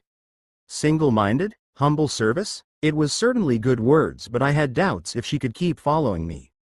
The use of such words were usually weak. There were those who became crazy and forgot the past after gaining strength. This subjective judgment was based on experience, but I needed to consider if Chrisley would escape from this category. Thoughts kept on springing up. They didn't settle. Then after a moment, I realized something. Was I scared? I lightly breathed out. A variable had popped up. Was this why I felt so anxious? Soon I found the answer. I don't know. Chrisley. It wasn't much different from the variable of the Demon World auction list being changed. In my previous life, I had experience with the dark spirits. They only took action for a specific reason. This fact wouldn't harm me so much. But Chrisley wasn't present in my previous life. This was why I couldn't define her. I couldn't have any assurances. Until now, I had thought of the creatures as being below me. She was special, and my hand would be moving her from above like a marionette. That's why I was surprised and angry by this variable. I said to the unconscious Chrisley, I will watch you. The water had already been spilled. I could only walk down this road. The experiences from my past life wasn't always the truth. There was a chance I might not suffer. I needed to take control of this variable. A strong variable. It is enough if I neutralize the strong presence. I nodded. A simple and clear answer. Chrisley had the potential to surpass me, but I needed to be realistic. If I was alarmed every time I saw her, then it might accelerate the possibilities of that happening. I have to break my prejudices. Everyone gained strength. They change. Chrisley? She had an irregular strength. Wouldn't she stay loyal if I remained stronger than her? Duck. I tapped Chrisley on the cheek to wake her up and started to move. Queen of the Sun and Moon, was a dark, aggressive skill. The power of the sun could shoot out beams over a distance while the moon could freeze the ground. It was on par with the Griffin's fire and lightning skill. Shortly after the change, Chrysalie learned to extract magic power. She reduced her sleeping time and threw herself into studying the skill. Her high intelligence meant she quickly learned the skill. It didn't take long after handing her the body of the Earth Dragon. Her blood was purified every day, and the pure magic power was extracted from the Earth Dragon. The two different magic powers were combined in a ratio to form a magic crystal. The experiment lasted for a while. Chrysalie tried several combinations and failed many times. If the ratio wasn't correct, then the magic power would explode. Even so, Chrysalie was determined. The combination ratio improved every day. After the 37th challenge, a magic crystal of high concentration was formed. There is no curse. I held the crystal that was the size of a thumbnail and studied it. The size and color made it more beautiful than the previous combination. It didn't have a curse attached to it, so I was satisfied with the result. Was it combined correctly? Chrysalie asked me with an anxious expression. A pale complexion. It was due to a lot of blood being pulled from her skin. The power from the Earth Dragon was also extracted, but there was a lot extra. It was inevitable that Chrysalie's condition would be like this. The combination itself is unquestionable. Now we just need to verify whether it will germinate the seed. I will bring the seed. I shook my head. No, let's go together. I wanted to leave the seed where it would be affected by the Statue of Abundance's blessing. But the magic crystal was completed, so I wanted to see the results as soon as possible. I headed to the 15th floor with Chrysalie. The forest terrain had changed as the bud from the world tree already grew as tall as an adult. The dark elves were still around it doing the ceremony. The ceremony was interrupted by my appearance, and Chrysalie carefully dug out the seed before handing it to me. Here it is. Concern was on Chrysalie's face as she handed it over. She was tense now that it was actually happening. I said with a smile, "Don't worry, it isn't your fault even if it fails. Oh, I gave you the order. I also let you decide the combination for the crystal. If it goes wrong, then it will be because of my mismanagement. Besides, it hasn't been confirmed to be a failure yet." I spoke in a firm tone. It was in order to convince Chrysalie. I was still uneasy, but I felt significantly better now. Her anxiety was due to her desire to please me. Then, there was no need to waste time. I immediately triggered Combine Everything while holding the crystal and seed. A message window flashed. Would you like to combine magic crystal of high concentration to the seed of the world tree? There was yes or no written underneath it. Needless to say, I pressed the yes button, and the two ingredients started to merge. It was repeatedly disassembled and combined. I had already seen this sight dozens of times, but it was more tense this time. I only had one seed of the world tree. I didn't know when I could challenge it again. Chrysalie and the dark elves were tense as they watched the spectacle. After dozens of seconds, the magic crystal of high concentration and seed of the world tree has been combined. The result is a very successful combination. Germinated world tree seed has been completed. Seed of the world tree. There was also the blessing on the surface, and a bud. It was filled with vitality. The bud quivered like it was alive and protesting. I smirked. Look, my judgment wasn't wrong. I truly believed, my dungeon master. Flop. Chrysalie collapsed once again. Her tension was released and the sleepless nights caught up with her tired body. The sleep deprivation and extraction of blood made her unconscious. Yet a small smile still remained on her weary face. Chapter 77 to 80. Dwarf, Quest, Success. Buong. There was a profound echo that spread through the dungeon due to the world tree. It was a roar that informed all life of their presence. The dark elves simultaneously fell to their knees. 30 meters away from them, there were the buds of two world trees. It was unprecedented. History, myth, legend or fairy tale, this story was nowhere. But now that story was brought to life. It was occurring right in front of them in real time. It was amazing. It was admirable. A truly memorable achievement. No one could know the effect of two world trees. A record that would be left behind. The dark elves clenched their fists. Now this dungeon would become their real home. They would risk their lives with a smile for the two world trees. If they could keep it, the prosperity of their future generations would be guaranteed.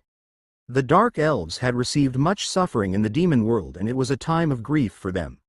They hoped a miracle would be born through the meeting of the Dark Elves' leader, Sheila, and the true demonic dragon Aogen, but it didn't work out. I couldn't imagine how they felt when making a contract with the dark spirits. Now there was a leap forward. Their sadness was overcome. 2 world trees. And in order to keep this, I needed to prevail in the competition to become the devil. The survival of the dungeon depending on the outcome. Is it due to the magic crystal of high concentration? This start is good. Unlike the already planted world tree, this seed's growth was abnormal.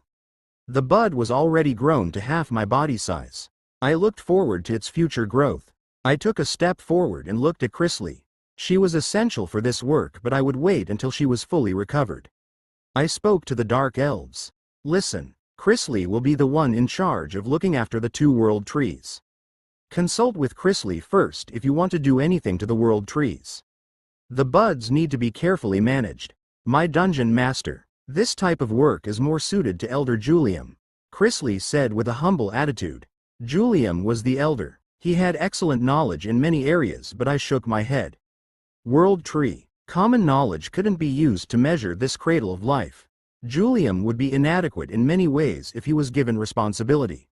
There were many variables. He couldn't understand the nature of the world tree. You will be responsible for it, Chrisley. As you command. I already confirmed it. Chrisley wouldn't go against me. She kneeled down. Thus the primary cleanup was finished. It would take some time for it to grow and affect the whole dungeon. I turned my body with a satisfied look. Huong. A large pop came from a short distance. Huong. But it didn't end with just one. The ringing in my ears was so intense that it hurt. At the same time, the 2 world trees started moving. I moved my eyes towards it. At the same time, I was at a loss for words. An amazing sight was occurring right in front of me. It is merging? The buds of the world tree had started growing again. It grew rapidly and the branches stretched to the world tree next to it. And the world tree on the other side was tilting its body. They were wriggling like they were trying to merge. This was the first time 2 world trees were growing at the same time, but I hadn't anticipated such a thing. The result of different combinations. There was no way of knowing the 2 world trees would combine. My dungeon master. The surge of magic power is not ordinary. Do you have any ideas? I couldn't not ask. Chrisley's blood was the reason why the world trees started moving. The wavelength of the magic power was very similar to Chrisley. In addition, she was more sensitive to magic power than me. Chrisley replied through cracked lips. The magic power from the body of the earth dragon is being extracted. It appears to be violently eating all of it up. I pondered the meaning of it. The earth dragon has the life of a huge forest, and that is being eaten. The vitality of the forest is comparable to a few dogs to the world tree. Chrisley's eyes widened. Then isn't it a big deal? I can't be sure. However, the forest of the earth dragon seems to be devoured. It is impossible for the dragon to get another life, but the world tree can eat the rest of it. This was only a guess. However, this hypothesis was the most plausible when considering the magic power of the earth dragon. Gulp. The Dark Elves' expressions were filled with tension. They had been moved to tears just moments ago, but the situation had changed in an instant. I also had cold sweat on my hands. Anyway, the 2 world trees were joining together. I can stop it or leave it be. I stood at the crossroads of choice. If I separated them onto separate floors, then this wouldn't happen.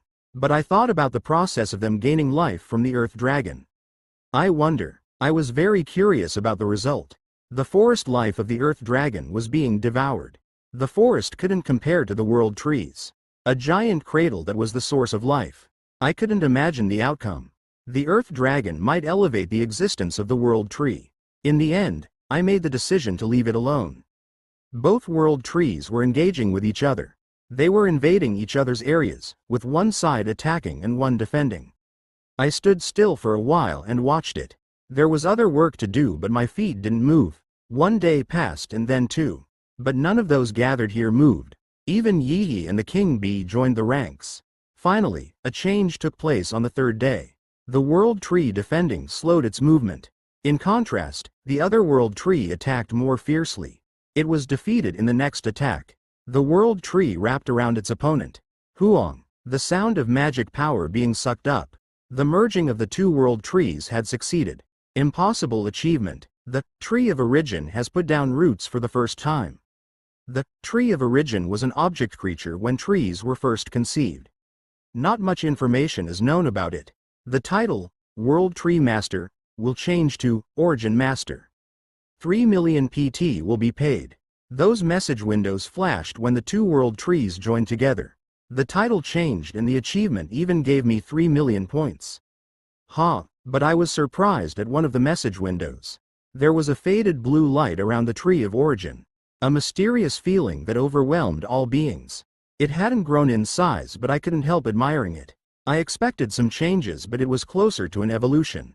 I opened my status window and saw that World Tree Master, XU, all stats +2, had changed to Origin Master, Epic, all stats +3. My first title with an epic rating. In my previous life, my limit was XU. Titles were different from skills and items and were difficult to obtain. It was passed down from relatives or gained by achieving something almost impossible. Something new. My stats had already long transcended my previous life. But I was in an entirely different mood after obtaining the title. I was completely satisfied. Then Chrisley asked me with a pale face. My Dungeon Master, is that truly a world tree? The Tree of Origin. Tree of Origin. My Dungeon Master, did I make a mistake?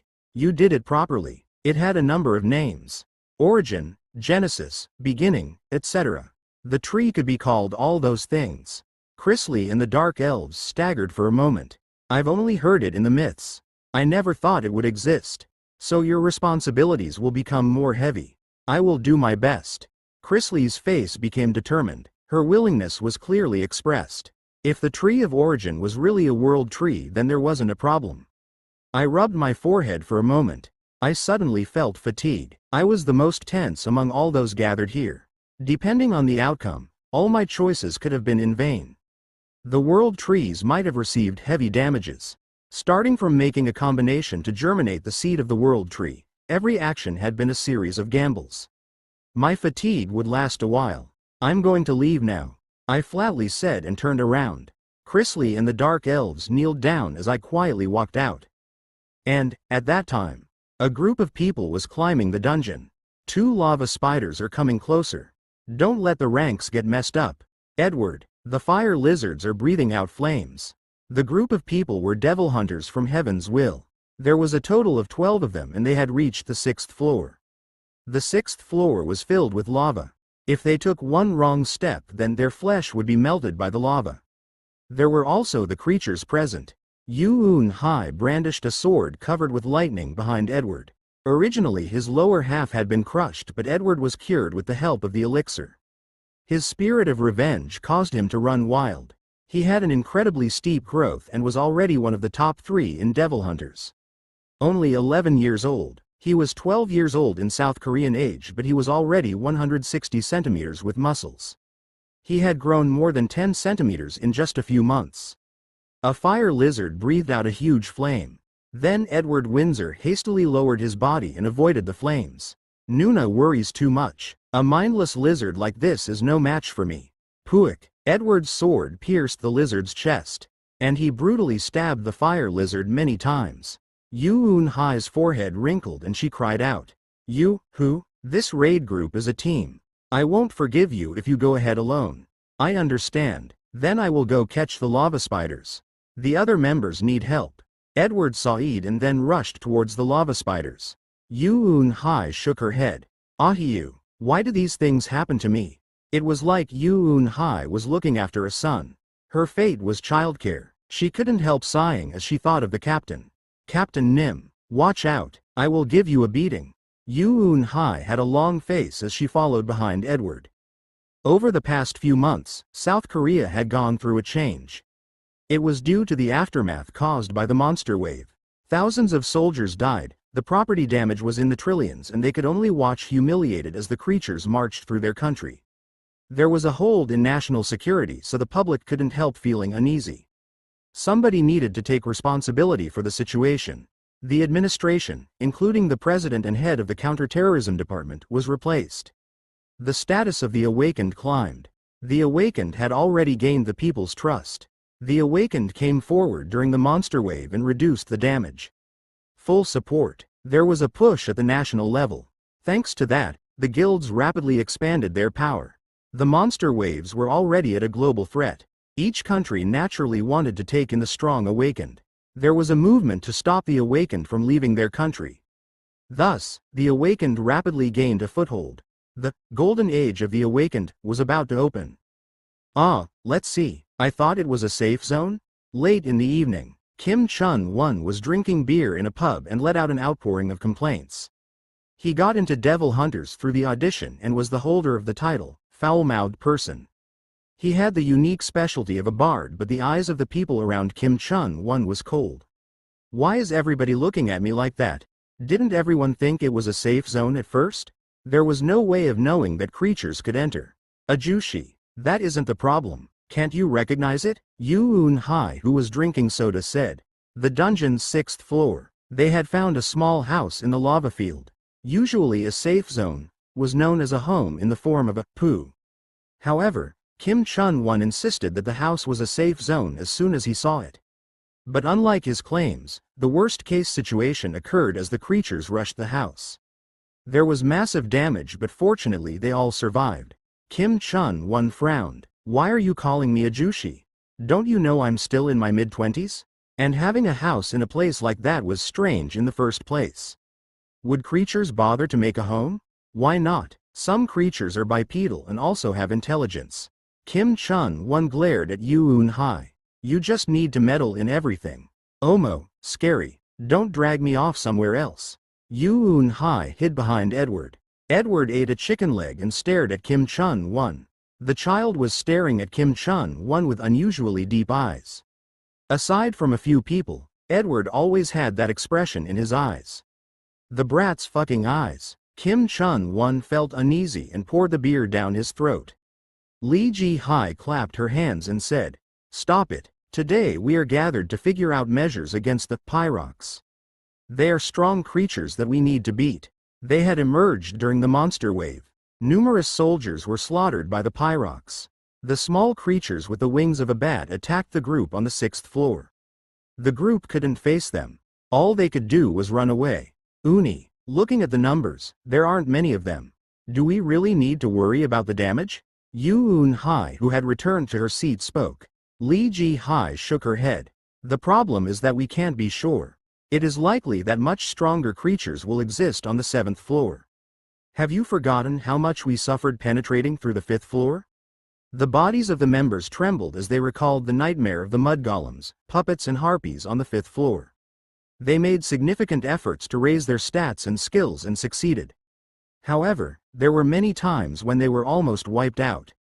Uni, then there is no way? It might be better to reorganize from the ground floor up. The pressure from the guild isn't a joke. The expectations on Devil Hunters is too big. We need to reach at least the 7th floor to succeed. There isn't much time. Yu Un-hai weakly slapped her forehead. Agu, this is all thanks to Captain Nim. Captain Nim is away and that is the end of it. In fact, the value of Devil Hunters had risen due to their leader Randolph Brigzeal. He had the title of South Korea's strongest awakened, and it was expected that his raid group, Devil Hunters, would be the strongest. But Yu Un-hai and Edward had only recently emerged. They still had a long way to go. The leader also took Krasla with him, so the absence of their key power was painful. The members were sweating to maintain the value of their name, but there was a limit. As the mood was going down, Yu Un-hai raised her hand.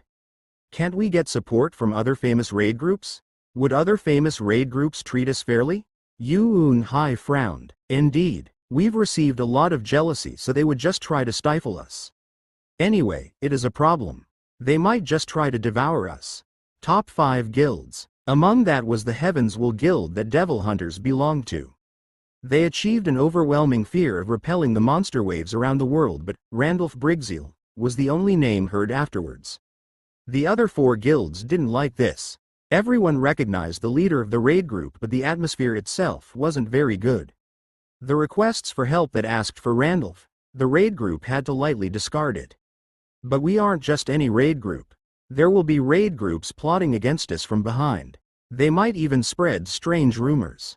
Lee Ji-hai sighed. Anyway, devil hunters needed to resolve this.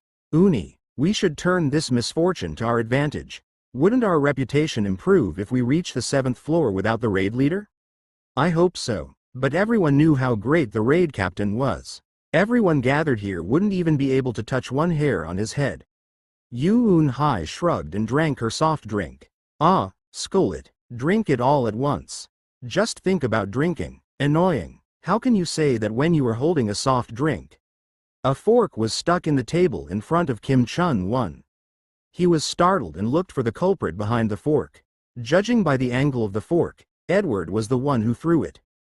Kim Chun-won's gaze moved. He was outwardly calm but his insides were boiling. No matter how bad his mouth, he couldn't swear at someone so young. In addition, Edward went crazy whenever it involved Yoon-hai. Ah, fuck, a mother's boy? Kim Chun-won used that excuse to rationalize his loss against a young boy. The dungeon's top floor. I watched the hologram floating above the dungeon core. I went into domestic mode to confirm the changes. This was due to the Tree of Origin. The blessing from the Statue of Abundance meant there was a steep growth but not much information was known. I purchased related books in the store but there was little relevant information about the Tree of Origin. The first life conceived. I've read many books and this was the one fact I found. In the end, I could only verify it directly. But no prominent features had appeared yet. The real-time breeding rate in the dungeon increased by 0.5% but I couldn't spot anything else. But I couldn't determine if this was due to the influence of the Tree of Origin. I had to keep watch over time. It was still too early. However, I couldn't help having high expectations towards the world trees. A tree connected to the creation of the world, it wouldn't be a small thing. It was one of the reasons why I was watching the hologram.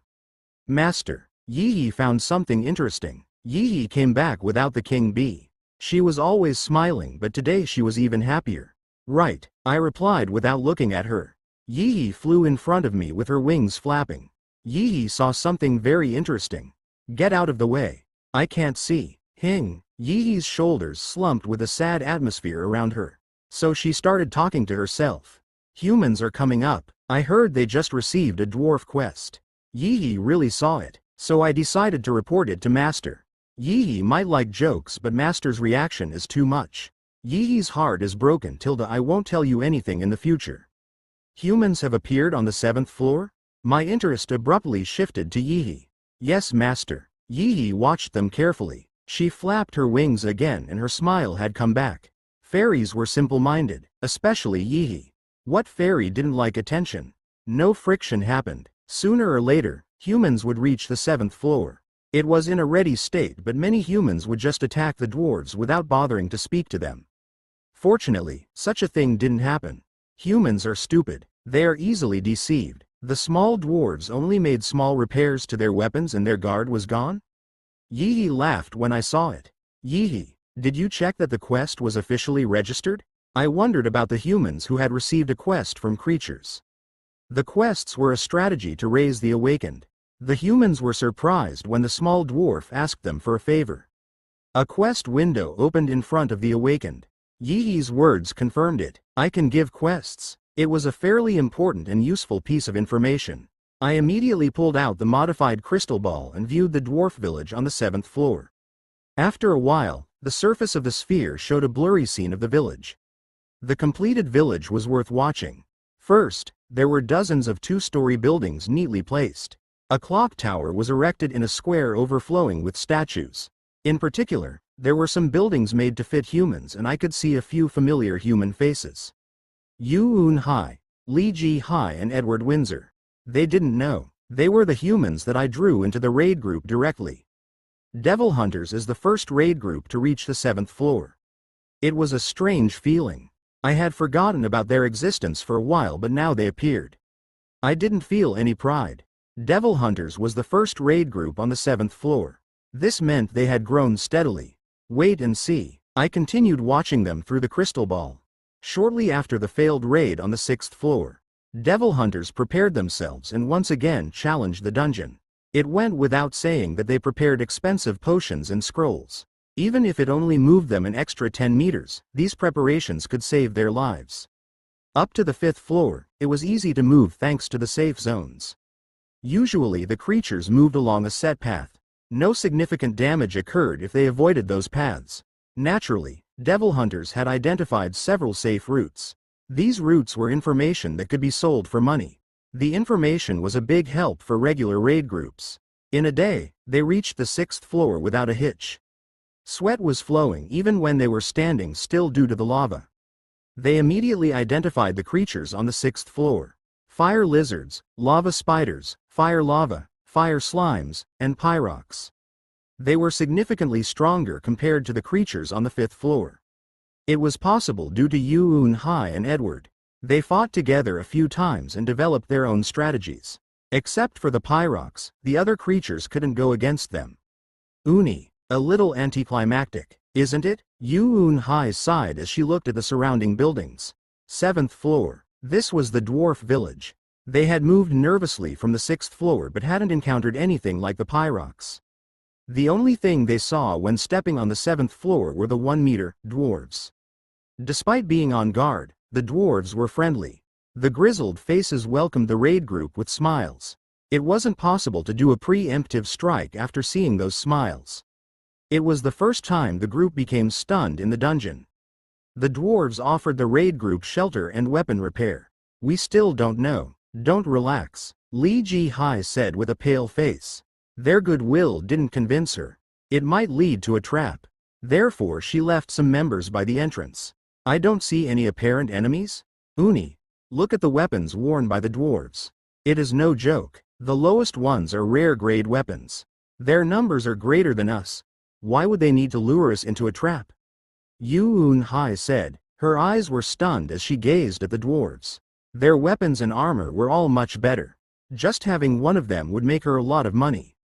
She had a lot of money after belonging to devil hunters, but, at any rate, there were almost 100 of them, so there was no need for a trap. Their small size wasn't a problem. Big gaping shoulders. Looking at the muscles, it was obvious they wouldn't be easy opponents. Haha, heroes, don't worry. We dwarves are different from the other creatures. Rather, we have been waiting for brave heroes. The dwarf guiding the raid group laughed. No enemies. The other dwarves passing the party were just looking at them curiously. Li Ji Hai's eyes were wide. What is your intent? If you aren't our enemies, then why are you armed? This is a dungeon. A place where every creature has to struggle for survival. The situation means that we are always armed. And, don't be too hasty. Elder Nim will tell you the rest of the story. The dwarf's explanation seemed reasonable at first glance. But that alone couldn't be explained. Why was a creature saying something so nicely? Maybe this was close to the truth of the world that they didn't know. Li Ji Hai was uncomfortable as she kept on walking. This is the place. Achacha, heroes, in this area can you put away your weapons? The dwarf mentioned it like he had forgotten. Li Ji Hai shook her head.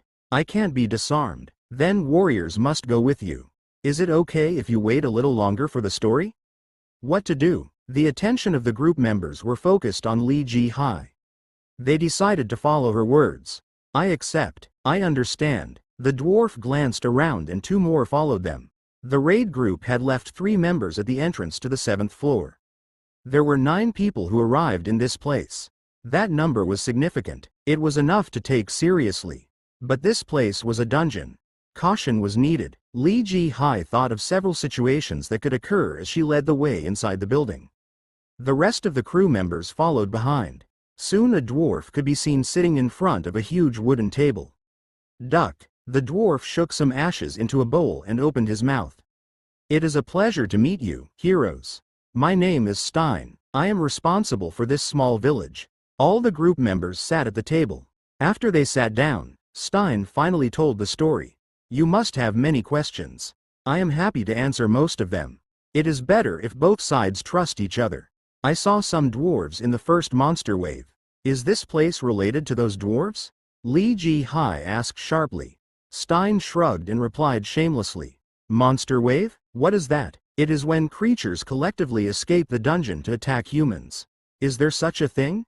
We don't know about it. We've never gone out of the dungeon. In fact, the dwarves had left the dungeon. They led the creatures to attack the city in accordance with Dungeon Master's orders. They lied about the dwarves seen in the first monster wave. But they directed it behind the scenes. The dwarves needed to convince the humans. They played ignorant. Li Ji-hai was still suspicious. You have never left the dungeon, yet you are aware of the existence of heroes. Shouldn't I know at least that much? We are aware that there are other places in this dungeon. We didn't come from this dungeon in the first place. We came to Earth from a completely different world. An entirely different world? Li Ji-hai's eyes were filled with curiosity. A continent called Hebnium. Well, we didn't know it, but one day we were forcibly transferred to this dungeon. And were forced to live here. If the dungeon master on the top floor is killed, then we might be able to return to our original world. And Stein took a deep breath and clenched his fists. How do we know the existence of heroes? It is simple. We received a small revelation from our god. This is the only way we can be free of the dungeon. A prepared script, half lies and half truth. Stein really had quality acting. Even Li Ji-hai became uncertain after his passionate gesture. Receiving a revelation from God, that isn't easy to believe. I think that meeting you now is a miracle in itself. It has to be. The modern world was a series of miracles. The emergence of dungeons and then the awakened. Nothing was normal. It wasn't strange for a god to appear. Okay, even if I accept it. But what about the other creatures? We are different from the other creatures with low intelligence. The dungeon was wide. There are many creatures. A variety of types. Why do we have to be like them? So, we can assume that the dwarves in this place aren't our enemies? That's right. We are willing to help you. Of course, it won't be blind help. In short, if we cooperate, then mutual benefits can be obtained. I'd love to help for nothing, but that isn't possible with our circumstances. Li Ji-hai moved her eyes over his equipment. They were all remarkable things. Even getting a few of them would be challenging. She came to the conclusion that it really wasn't bad to form a mutual relationship. Win-win. Good words. What do you want? They are very good comments, but I want to know what you want first. We hope to get help from you. It isn't easy for the dwarves to leave the village empty. It is troublesome to handle external problems. Help? I wonder what you need help with. It is simple. Remove 10 snail-like creatures called Huqua from the 7th floor. Their mucus is enough to make the ground soft, so it is a serious problem. Thanks to them, the ground has become pitted and quite a few dwarves have suffered. If you bring back their shells, then I will give additional compensation. The shells from the Huqua can be used to create a scabbard. The moment that Stein's words finished, Stein's favor quest has occurred. Purpose. Remove 10 feet Huqua, 0 tenths. Compensation. Consult with Stein. Quest. All members of the group were surprised. They never imagined that a quest would occur. All awakened would be excited about a sudden quest. There was compensation and their stats would rise a bit faster. Stats were absolute. It was unconditionally good to have high stats. Furthermore, completing the quest was likely to give them achievements. Depending on the achievements, they could get skills or a title. The team's eyes lit up. Let's try it. Li Ji-hai nodded. The Huqua were low-grade creatures. Their size wasn't very large, but the shell was insanely hard. The mucus had a strong acid, but they weren't aggressive, so it wasn't difficult to hunt them. Instead, they had to be careful of the many holes that surrounded the Huqua. There wouldn't be any difficulties once that part was avoided. The 7th floor is easier. Yu Un-hai muttered after hunting 10 Huqua. The other members agreed. The 7th floor was easier than the 5th and 6th floors. Hoo-hoo. Doesn't this feel like a stage? Kim Chun-won said with a laugh. His role as a bard was to attract the aggro, but he didn't need to do that with the Huqua. He could just comfortably watch. The battle ended and Li Ji-hai said, "Move them on the wagon. We will return to the village." Before leaving the village, Stein had let them borrow a large wagon. Thanks to that, moving the shells were easy. 2 of the members were moving the shells of the Huqua when Yu Un-hai said, "Uni, what will the dwarves give as a reward? Something like a legendary sword? A legendary sword for these 10 shells? They will probably just throw us some tools." Then Tilda asked first, "A unique grade sword? That is just a dream," Dong-sang, younger sibling. The members joked around as they pulled the wagon. There were 10 Huqua shells piled in the wagon like a mountain. Yu Un-hai stretched out while moving. "Ah, Won't there be quite a few people who will become sick after hearing we are the first raid group to successfully reach the 7th floor? I guess so. There is also the news about the dwarf village finally taking off the disgrace of our raid group. Their bad name. Li Ji-hai couldn't bring herself to say those words. Yu Un-hai was already like a sibling to her. Yu Un-hai and Li Ji-hai had pleasant smiles on their faces. Ween. Stop. 70 meters in front. Something is approaching. There are quite a few of them. One of the members who had the profession of scout said from the front. His senses were a great help. He could clearly hear anything approaching, capturing even small sounds. The scout swallowed his saliva. Even in the rear. Damn, it can't be avoided? They were trapped. The distance wasn't far away. Li Ji-hai made a decision. Prepare to fight. Garters forward. Garters forward. Get the aggro of the creatures in front. I will do it. One of the garters willingly raised his hand. A garter's role was to attract the aggro to ensure the members in the rear could move comfortably. Soon, a huge swarm of bees appeared in the front and rear. There were approximately 100 of them. A monster that was only 1 meter in size. The crew members flinched with repulsion at the sight. Damn, is this a bonus stage? Kim Chun-won spat out with disgust. Bee monsters. They were led by the king bee. There was only the simple attack using the stingers, but the numbers meant the team was screwed. No matter how strong, the awakened wouldn't be able to withstand it. The stingers also contained a poison that would send them to the afterlife. Cough. The team members tried to resist, but 1 or 2 eventually fell victim to the king bee. Those stung rapidly received symptoms and collapsed. In many ways, it was a state of emergency, but their bodies were trembling with fear. What should I do? Thoughts filled Li Ji-hai's head. But she had no way of comprehending it. Her colleagues were going to die. Even if she fought to the end, it was unlikely they would win. Un-hai. Li Ji-hai could hear Yu Un-hai's scream. She tried to rush over but was blocked by the king bee. Edward was also struggling to get to her. He didn't care about the others, but he couldn't abandon Yu Un-hai. Li Ji-hai raised her hand and formed a sphere of water. But it wasn't an effective attack against the king bee. But the king bee changed directions and aimed at Li Ji-hai. Li Ji-hai closed her eyes as the king bee came closer. You guys. Yi said to do it properly. You guys are really alive because of Yi.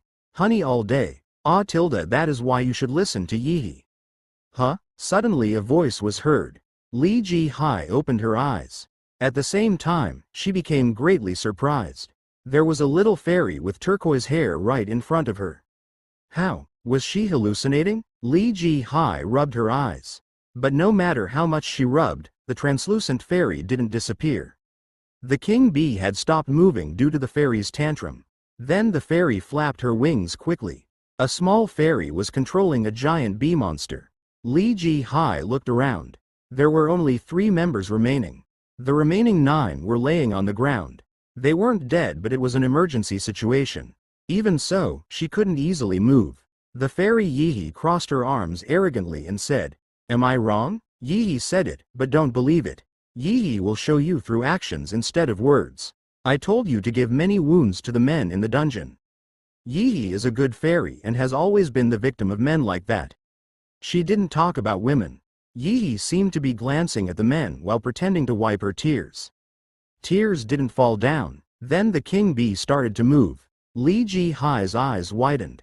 Stop. The 2 team members back away. 3 people. The king bee couldn't block all of them. Gulp. Their legs were shaking, but they slowly stepped back. Yi frowned. What? This ugly girl. Look at that large bum. Bum? No. What is the reason behind attacking us? Li Ji-hai said with panic. She had to somehow find a gap to escape. Her eyes faced in front of her while her hands signaled to the other 2 members. It was something they developed for emergencies where they couldn't speak. An opportunity. Run away. Help. The team members bit their lips after seeing those words. Yi covered her mouth with a mock surprised expression. Momo, your bum is the size of a hippogriff's head. Is your brain made of feces? Ew, stinky. She blocked her nose and waved her hand. Li Ji-hai's image of a fairy cracked at that moment. She never heard of such vicious fairies in the stories. The fairies in stories basically had a clean and good image. But this fairy Yi was the complete opposite. She had never heard of a fairy like that. And don't you pick up the trash from the path when walking? Trash. Yi sees you as trash, so I should put you away like a good fairy.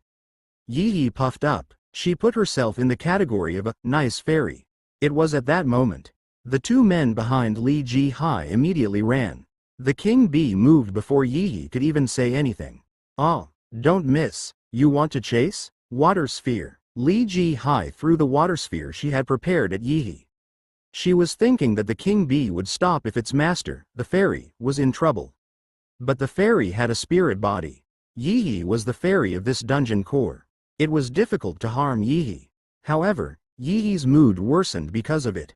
This ugly bitch, how dare you attack Yi? Che. Li Ji-hai clicked her tongue and grasped her staff with unease. It would end here. She wanted to escape with Yu Un-hai, but that didn't seem possible. She expected this to happen whenever entering the dungeon, but now she felt bleak. No matter how good like an angel Yi is, it can't be helped.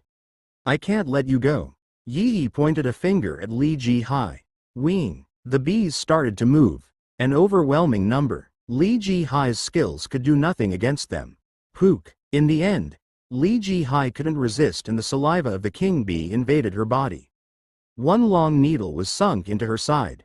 Ah, her eyes naturally closed. Was this the end? It was unfair that she would die like this. But she couldn't turn back the clock. She wanted it to be dream, but it was brutal reality. Li Ji-hai's eyes completely closed. At that moment, Yi muttered to herself. I feel like Yi is forgetting something important. What is it? She thought about it but couldn't come up with anything. It isn't a big deal. Lululu. Humming. Yi thought on the positive side. Yi left without any worries. She was followed by the king bee. Li Ji-hai opened her eyes. A white ceiling. That was the first sight she saw. Bed? She looked around with surprise at the cozy sensation. Yu Un-hai was smiling next to her. Uni, you woke up? Un-hai, why are you so surprised? You don't have to worry. This is heaven. Heaven? Li Ji-hai's mouth dropped open. Her limbs were stiff and her breath became harsh as she recalled what happened. It didn't make sense that she would survive that situation. Really dead. How does it feel? I don't know. Just numb. You will get used to it. I was also confused when I first opened my eyes. Sob. But it didn't console her. Tears started falling from Li Ji-hai's eyes. And Yu Un-hai was rather confused. Uni? I'm sorry. Un-hai. Uni didn't protect you. I'm joking. I'm not dead. I am fine. This isn't heaven. What? Li Ji-hai was still crying as she blinked. Yu Un-hai felt like she committed a great sin and quickly explained. This is the dwarf village. The dwarves saved us. Sorry Uni. I just wanted to play a small joke. Please forgive me. We are alive? Yes. Yu Un-hai gave a big nod. She vowed not to make fun of her Uni in the future. Swipe swipe. Li Ji-hai wiped away her tears. At the same time, she pinched her cheeks. She turned towards Yu Un-hai. You, dead? Haha. I'm sorry, Uni.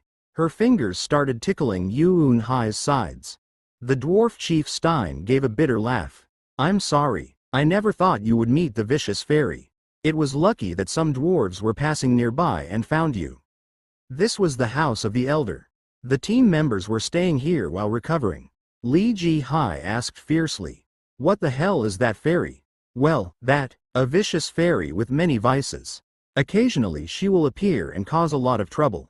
There is no method to stop her every time she comes. Stein talked badly about Yi without any hesitation. If there is such a risk, then shouldn't we have some assurance in advance? That's right. I didn't think it would turn out like this. I should add more compensation to what I planned for killing 10 Hyuqua. Li Ji-hai frowned. She didn't think it would be acknowledged. Just the fact that her team members almost died caused her to be annoyed. But the chief also said it was an unexpected situation.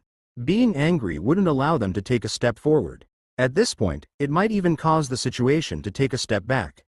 I need to make some calculations. Okay, I don't want our relationship to collapse. Thank you. Stein gave a tight smile. Stein's favor quest has been completed. The difficulty of the quest is being measured. The difficulty level is low. You have completed the first quest given by creatures. The title, Equal Party, N, Strength +2, has been added to your status window. Title. Oh my god, I got a title. The team members all reacted. The title only had a normal rating, but they knew how difficult it was to obtain a title. This was an unexpected quest progress, and the Awakened had received it from a creature. Li Ji Hai was convinced by the first achievement and said towards Stein. Well, it has already happened. Now you should get up gently. I will guide you to our treasury. Devil hunters obtained a desired item and descended the dungeon. They came down by the safe routes, so it wasn't difficult. Everybody was exhausted and could only think about going home. They finally left the dungeon and Li Ji Hai said, "Don't forget to drop by the hospital for a checkup. Our manager has plenty of worries." Un Hai. It's not a joke. Yep. Un Hai had committed a sin and immediately wagged her tail. There was a private bus waiting outside the dungeon. The size of the bus was enough to only fit the Devil Hunters raid group and was a bulletproof vehicle that could withstand considerable impact. It was printed with the trademark half-skull of Devil Hunters. Un Hai sat on a seat and stretched out. Ah, finally going home. Make sure your seatbelt is tight. I want Uni to be honest with me. Mother, are you my mother disguised? Li Ji Hai started laughing. At the same time, fatigue sunk in. Some members started snoozing as soon as they sat down. The private bus driver waiting at the wheel turned and said, "You must have suffered a lot. Everybody is tired." Li Ji Hai raised her hand and replied painfully. "Driver Nim, please slow down." "Yes, I will keep that in mind." Li Ji Hai checked her phone as the bus started moving. She pressed and held the power button, entered her PIN and saw 26 messages written. 24 of the 26 messages were sent by Kim Yong-woo, the Guild Master of Heaven's Will. The remaining 2 were reminders of loans. Why didn't you wait for Randolph Nim instead of forcing it? The dungeon capture is in progress? Who? I'm going crazy. Get in contact soon. I am just inquiring about your progress. Get in contact soon. This was the contents of the messages. Typing out a reply was troublesome. Li Ji Hai wrote the smallest amount of words possible and pressed the send button. Dwarf, quest, successful, and sleepiness. Li Ji Hai threw the phone to the seat beside her and closed her eyes. Yi leaned back against the dungeon core and lifted both hands. Master, Yi was wrong. Yi became ignorant after you gave me the king bee. A voluntary report. Maybe she confessed in order to receive punishment. I looked at Yi, but master, the ugly girl tried to attack Yi. If Yi's body was real, then I would be in a lot of pain. Your body doesn't have substance. It means you don't have to be excited about such attacks. Yes, but Yi bowed with a grouchy expression. She had only wanted to scare the team members on the 7th floor. No creatures existed on the 8th to 11th floor, while there was the 3LV intermediate, Naga, on the 12th floor. The raid group were barely the opponents for the Pyrox, let alone the Nagas. She only intended to scare them to stop them from climbing up. However, Yi made the group end up at death's door. If it was even a little later, then Un Hai and Edward would be lost. It would be impossible for them to survive if the king bee's venom wasn't removed within 20 minutes. I need to be a little stern. I had been watching the progress, so fortunately an accident hadn't happened. But I couldn't leave Yi to her own devices anymore. Was I too free with her? I will withdraw your authority for a while. Master, Yi was wrong. I won't do it again. Yi tearfully said, but I didn't budge. I would take this opportunity to curb some habits. I will close the garden you made. I had previously turned a blind eye because I trusted that you would perform your duties. If you make a mistake like this every time, then there is no reason to turn a blind eye. No, master. Then the bees are going to die. Yi has to take care of them on a daily basis. Yi's expression was desperate, but I already made my decision. I couldn't allow this mistake to be repeated. I turned and headed to the 15th floor. I wanted to look at the tree of origin. Master, please. Yi will work hard in the future. Yes? Her voice was unheard. In the end, Yi was left alone on the top floor. Master? Hying? Hying. Yi cried sadly into her hands. Opening of the dimensional gate, 13%. The gate code has forced a change. There will be forced movement from the demon world to Earth. The authorized personnel includes 2,000 angels. An event message will be given to all players.